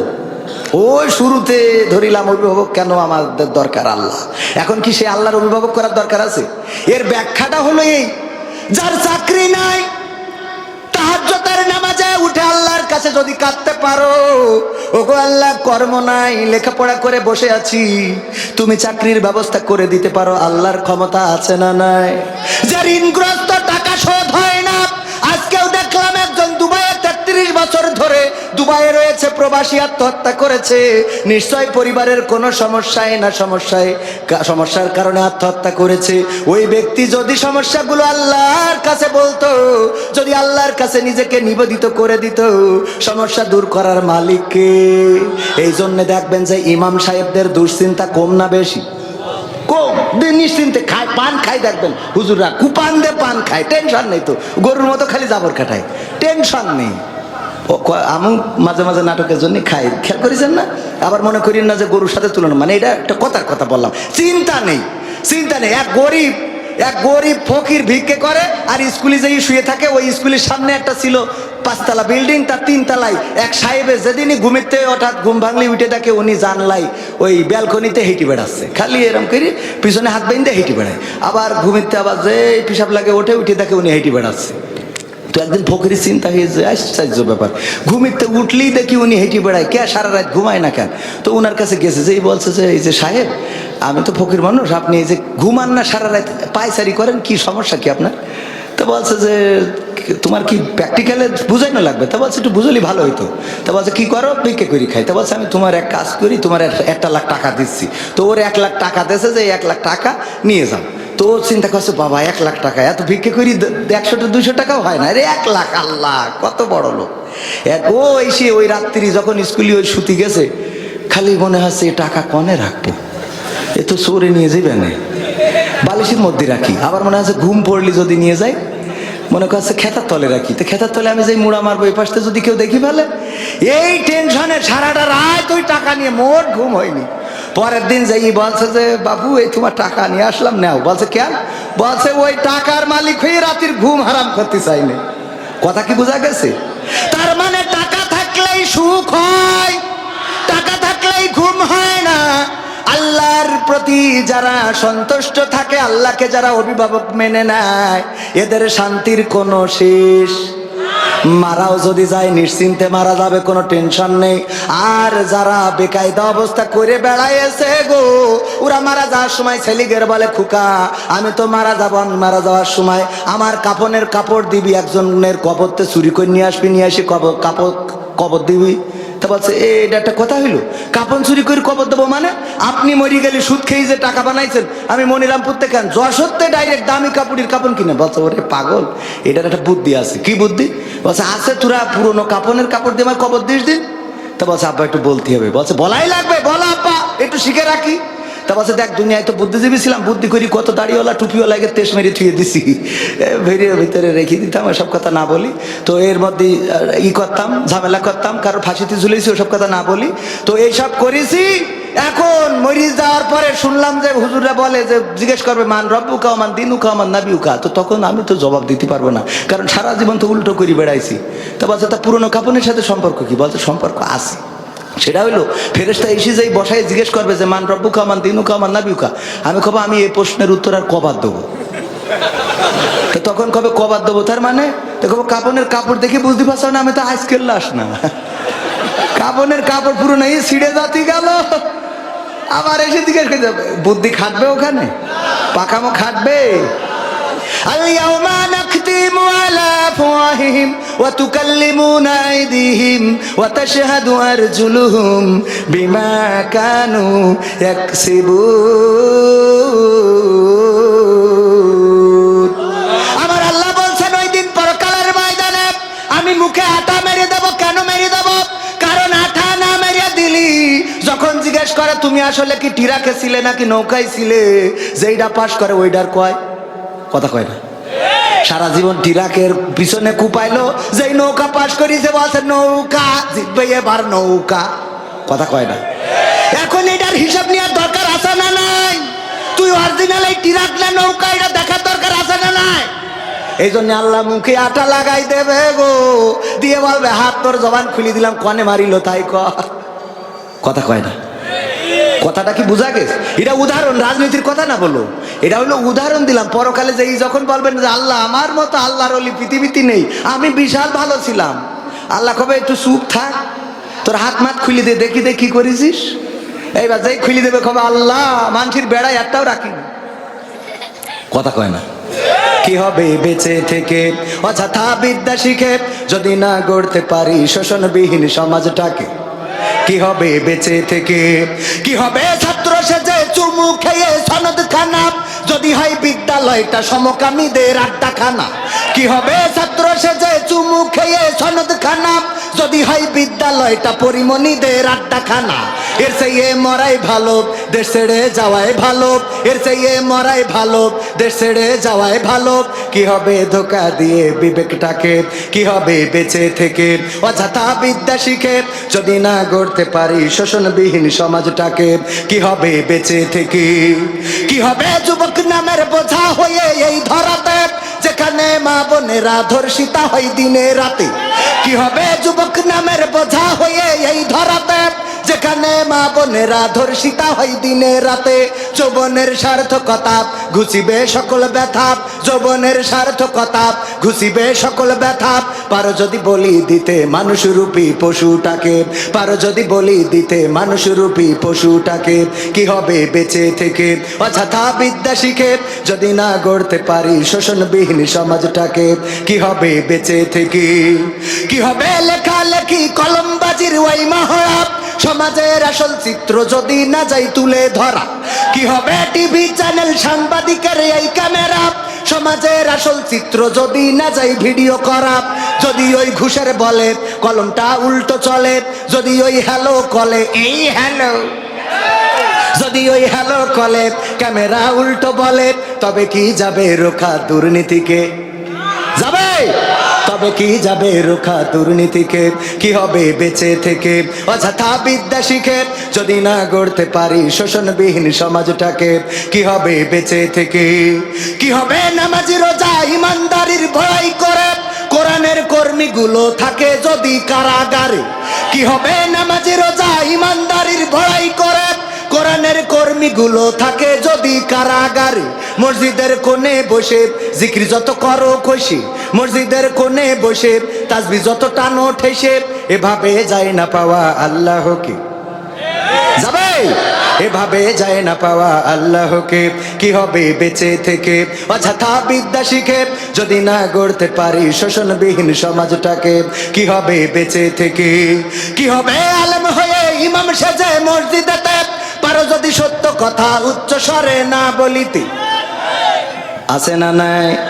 অনেক আলেম আছে হক কথাগুলো সত্য কথাগুলো চাপা দিয়ে রাখে বলে না, আবার অনেক আলেম আছে সত্য কথা বলতে গেলে তার ইমামতিও থাকে। এমন কমিটি আছে না নাই?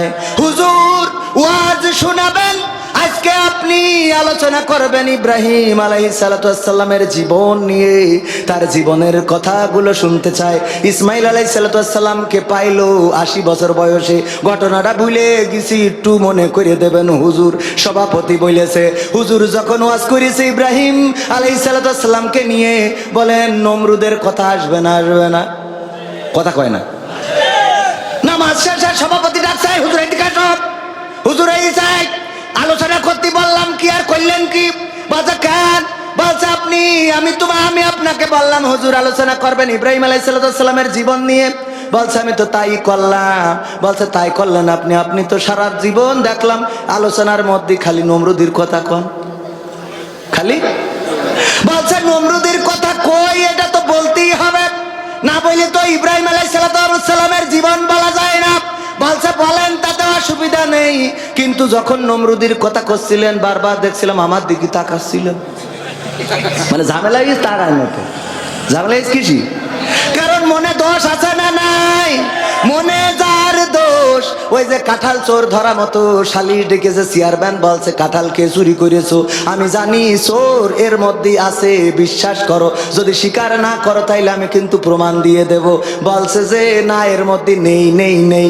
আপনারা ঘটনা জানেন, হঠাৎ করে চেয়ারম্যান বলছে চোর যে, তার মাথায় তো কাঁঠালের আটা দেখাই যাচ্ছে, এখন কাঁঠাল যে মাথায় নিয়েছে ও মনে করছে সত্যিই খিলে গিয়াস নাকি, বোঝেননি?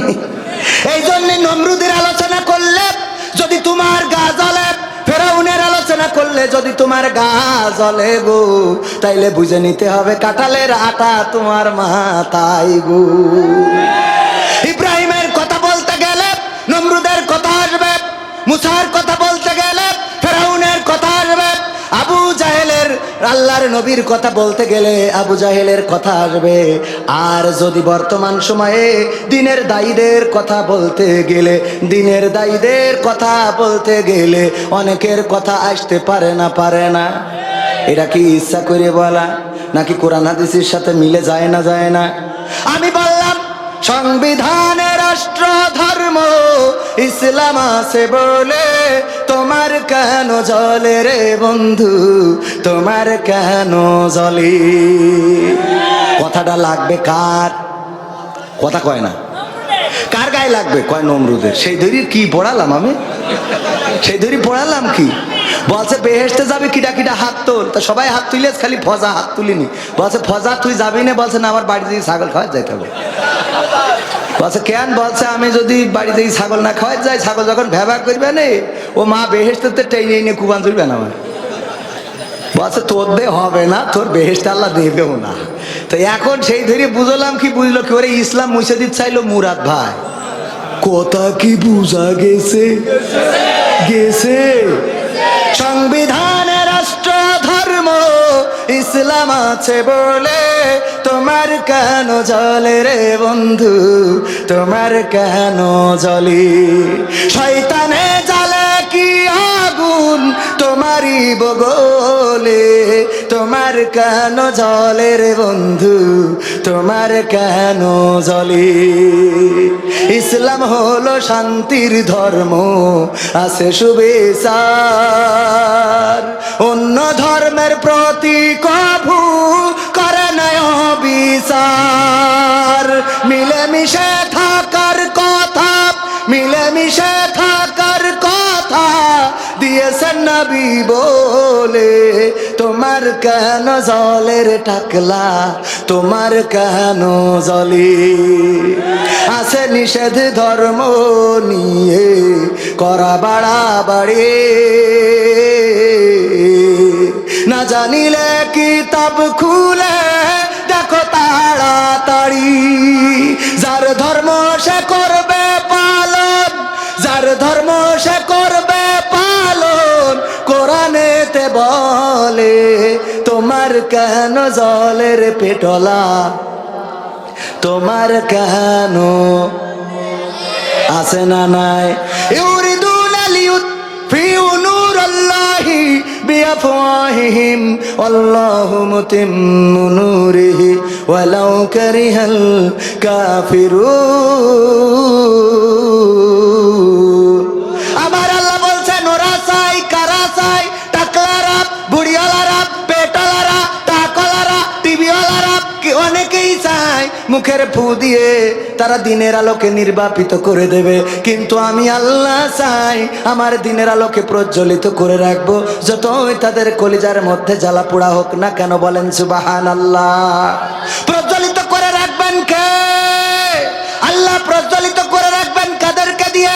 আলেমদেরকে দিয়ে, আল্লাহর পথের খাদেমকে দিয়ে, আল্লাহর খলিফাদেরকে দিয়ে, আমার সভাপতিকে দিয়ে, আমার প্রফেসর সাহেবকে দিয়ে, আমার ওই যারা খুজুরকে দিয়ে, আপনাদের দিয়ে, আবার যুবকদের দিয়ে, যুব কমিটির দিয়ে, এইভাবে আল্লাহ দিনের আলোকে প্রজ্বলিত করে রাখবে যতই ওদের কলিজায় জ্বালা পোড়া হোক না কেন।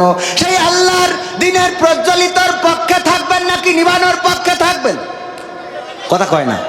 আল্লাহর দিন প্রজ্বলিত করার পক্ষে থাকবেন নাকি আল্লাহর দিন যারা নিভিয়ে দিতে চায় তাদের সাথে থাকবেন? যারা আল্লাহর দিনকে প্রজ্বলিত করতে চায় তাদের পক্ষে যদি থাকতে হয় কিছু কাজ করার দরকার আছে না নাই? আমি বলবো, কিন্তু তার আগে আমার মা বোনদের একটু কথা না বললেই নয়। আল্লাহর নবী মেরাজ থেকে এসে বললেন, ওগো মা বোনেরা, ওগো মহিলারা, ওগো আমার মহিলা সাহাবীরা, শুনে নাও, তোমরা বেশি বেশি সাদাকা করো, বেশি বেশি দান করো, কারণ আমি দেখেছি জাহান্নামে দুই শ্রেণীর মানুষ সবচেয়ে বেশি। কয় শ্রেণীর? তার মধ্যে এক শ্রেণী হলো নারীরা। দুইটা কারণে জাহান্নামে বেশি, জাহান্নামে নারীরা দুইটা কারণে বেশি। আমি ভুল বলে ফেলেছি, জান্নাতে সবচেয়ে বেশি দরিদ্র শ্রেণীর মানুষ, আর জাহান্নামে বেশি সবচেয়ে নারীরা। আর নারীরা জাহান্নামে বেশি কারণ হলো দুইটা। কয়টা কারণ? কয়টা বলার দরকার আছে না নাই? মা বোনদের একটু শুনাইলে আপনাদের কাজে লাগবে, আপনাদের উপকার হবে। অনেক যুবক আছে, যুবকেরাও ওয়াজ শুনে যাও, কাজে লাগবে। কারণ এখন মনে করছাও যৌবনের গরম গো, এই গরম চিরদিন থাকে। রূপের বড়াই করিস না রে, রূপ চিরদিন থাকে না। রূপের বড়াই করিস না রে, রূপ চিরদিন থাকে না। নিজের মুখটা দেখা একদিন হইব রে তোর যন্ত্রণা, নিজের মুখটা দেখা একদিন হইব রে তোর যন্ত্রণা। ঠিক না? রূপের বড়াই করিস না রে, রূপ চিরদিন থাকে না। রূপের বড়াই করিস না রে, রূপ চিরদিন থাকে না। নিজের মুখটা দেখা একদিন হইব রে তোর যন্ত্রণা, নিজের মুখটা দেখা একদিন হইব রে তোর যন্ত্রণা। সময় হইল বড় শিক্ষক, সব দিব শিখাইয়া। সুখের জীবন থাকবে না রে, দেখবে না কেউ চাইয়া। সময় হইল বড় শিক্ষক, সব দেব শিখাইয়া। সুখের জীবন থাকবে না রে, দেখবে না কেউ চাইয়া। বাইসা থাই কামর বীরে তুই জ্বালা সইতে পারবি না। বাইসা থাই কামর বীরে তুই জ্বালা সইতে পারবি না। রূপের নিজের মুখটা দেখা একদিন হইব রে তোর যন্ত্রণা, নিজের মুখটা দেখা একদিন হইব রে তোর যন্ত্রণা। কিসের এত বড়াই তোমার মাটির দেহ লইয়া, ময়রা দেখো পোকা মাকড় শেষ করব সব খাইয়া। কিসের এত বড়াই তোমার মাটির দেহ লইয়া, ময়রা দেখো পোকা মাকড় শেষ করব সব খাইয়া। এই দুনিয়া ছাড়তে হবে, অহংকার আর কইরো না। এই দুনিয়া ছাড়তে হবে, অহংকার আর কইরো না। নিজের মুখটা দেখা একদিন হইব রে তোর যন্ত্রণা, নিজের মুখটা দেখা একদিন হইব রে তোর যন্ত্রণা। রূপের বড়াই করিস না রে, রূপ চিরদিন থাকে না। রূপের বড়াই করিস না রে, রূপ চিরদিন থাকে না। নিজের মুখটা দেখা একদিন হইব রে তোর যন্ত্রণা, নিজের মুখটা দেখা একদিন হইব রে তোর যন্ত্রণা। ঠিক না বেঠে? এই চেহারা কি চিরদিন থাকবে? চেহারার সৌন্দর্য থাকবে না। যদি বয়স হয় সোজা মানুষটা কুজা হয়ে যাবে, সুন্দর চামড়াটায় ভাঁজ পড়ে যাবে। একদিন দুসময় শেষে মালাকুল মাউত আসবে, জানটা নিয়ে উড়াল দেবে। মাটির সাথে পড়ে থাকা লাগবে, কেউ নাম ধরে ডাকবে না। সবাই বলবে মরা লাশ। বলেন ঠিক না বেঠি? এই মরা লাশ হওয়ার আগে কবরের জন্য একটু গোছানোর দরকার আছে না নাই? কবরের জন্য গোছানোর দরকার আছে না নাই? সেই কবরের জন্য গোছাতে রাজি কে কে? হাত দেখতে চাই। কবরের জন্য গুছাইতে রাজি কিটা কিটা? একদম সবাই কবরের জন্য গুছাইতে চান? সত্যি সত্যি? এই হাতটা এরকম করে নাড়েন দিন, নাড়েন, নাড়িয়েছেন? এই হাতটা, বাম হাতটা নামান, বাম হাতটা নামান। এই ডান হাতটা মুঠ করেন, মুঠ মুঠ মুঠ। এবার পকেটের মধ্যে ঢুকান, যার পকেটে যা আছে, নিজের ডাই না থাকলে পাশের ডাই হাত ঢুকান। আমার পকেটে নেই, সজল দাও, সজল দাও দাও দাও, শিগগির দাও। একদম একজনও মারুম হবেন না। তারপরে যে আমি এখনো তো যুবকদের গান শুনাইনি, তুমি যার লাগিয়া। দরকার আছে না নাই? এখনো মা বোনদের সেই দুইটা কারণের কথা বলা হয় নাই। দরকার আছে না নাই? কারণ মা বোনেরা আমার দাও, শিগগির দাও, নাই পকেট থেকে আমি হাত বের করতে পারছি। হ্যাঁ কনে কনে ও মা বোনদের মধ্যে এই পকেটের মধ্যে ঢুকোই না আগে। এই যে আমি আগে ঢুকলাম, এই পকেটতে হাত বের করলাম, এই যে 500 টাকা। হ্যাঁ ঠিকই আছে। হ্যাঁ আল্লাহ, আমি এই যুবকদের আয়োজনে পরকালের জন্য 500 টাকা দিয়ে গেলাম এই মাহফিলের জন্য। ওগো আল্লাহ, তুমি আমার দানকে কবুল করে নাও, আমার স্ত্রীর হায়াত বাড়াই দাও, তারপর আমার যা হয় হবে। ও অন্তত বেঁচে থাকুক, কারণ আমি ঠিক মতো টাইম দিতে পারি না, খালি মাহফিল করে বেড়াইতে। দেন একটু তাড়াতাড়ি। যার যা পকেট আছে 100, 500, 200 আমার কাছে হাতে যদি কেউ দিয়ে যান 500, 1000, আমি দোয়া করে দেবো। আল্লাহ চাইলে আমি মুসাফির মানুষ দোয়া কবুল করতে পারি। আমারটা না করলেও অনেকেই এখানে আল্লাহওয়ালা আছে, তাদের ওসিলায় দোয়া কবুল করতে পারে না? পারে না? অনেক আল্লামা আছে, 100, 200, 500 যে যা পারেন। ও আমার ভাইরা, পর্দার অন্তরালে মা বোনেরা, মহিলা প্যান্ডেলে আমাদের স্বেচ্ছাসেবক আছে, তারা যে প্যাকেট নিয়ে যাচ্ছে, যা আছে দিয়ে দেন। কানের নলক, নাকের নলক, মনে যদি চাই খুলে দেন, অসুবিধে নেই। তারপরে যদি বাড়ি ঝামেলা হয় ফোন দিয়ে না ব্রেজা হয়, ব্যবস্থা করে দেবেন দেন একদম। এই কই অনেকেই হাত ঢুকাচ্ছে না কেন? পকেটে ঢুকান, একজন মাহরুম হবেন না। 500-1000 টাকা দেওয়ার মতো যদি কেউ থাকেন আমার কাছে দিয়ে যেতে পারেন, আমি দোয়া করে দেব। এমন কোন আল্লাহর বান্দা আছেন নাকি যুবকদের এই কাজে সন্তুষ্ট হয়ে 500 টাকার একখান নোট দিবেন, 1000 টাকার একখান নোট দিবেন? কেউ আছেন? 1000 টাকা 500 টাকা দেওয়ার মতো কোন আল্লাহর ওলি যদি থাকে, মা বোনেরা আমার, ও আমার ভাইয়েরা যারা আছেন আল্লাহর জন্য, আল্লাহর দিনের জন্য, কোরআনের জন্য, ইসলামী আন্দোলনের জন্য, দিন কায়েমের মাহফিলের জন্য, এই মাহফিলে হক কথা বলা হয়, মমতাজের গান শোনানো হয় না, কালেকশনের কথা বললে অনেকেই চলে যাই রে। ও আমার ভাইয়েরা বাবাজিরা, কেন চলে যান? কার জন্য চলে যান? চলে গেলি তো দুইটা অন্যায়, এক হইলো টাকা দিলেন না, আবার চলে গেলেন, অপরাধ কয়টা? একজন 100 টাকা করলো দান, আল্লাহ বাড়িয়ে দাও সম্মান, মনের স্বপ্ন পুরা করে দাও, পঞ্জনদের কবুল করে নাও।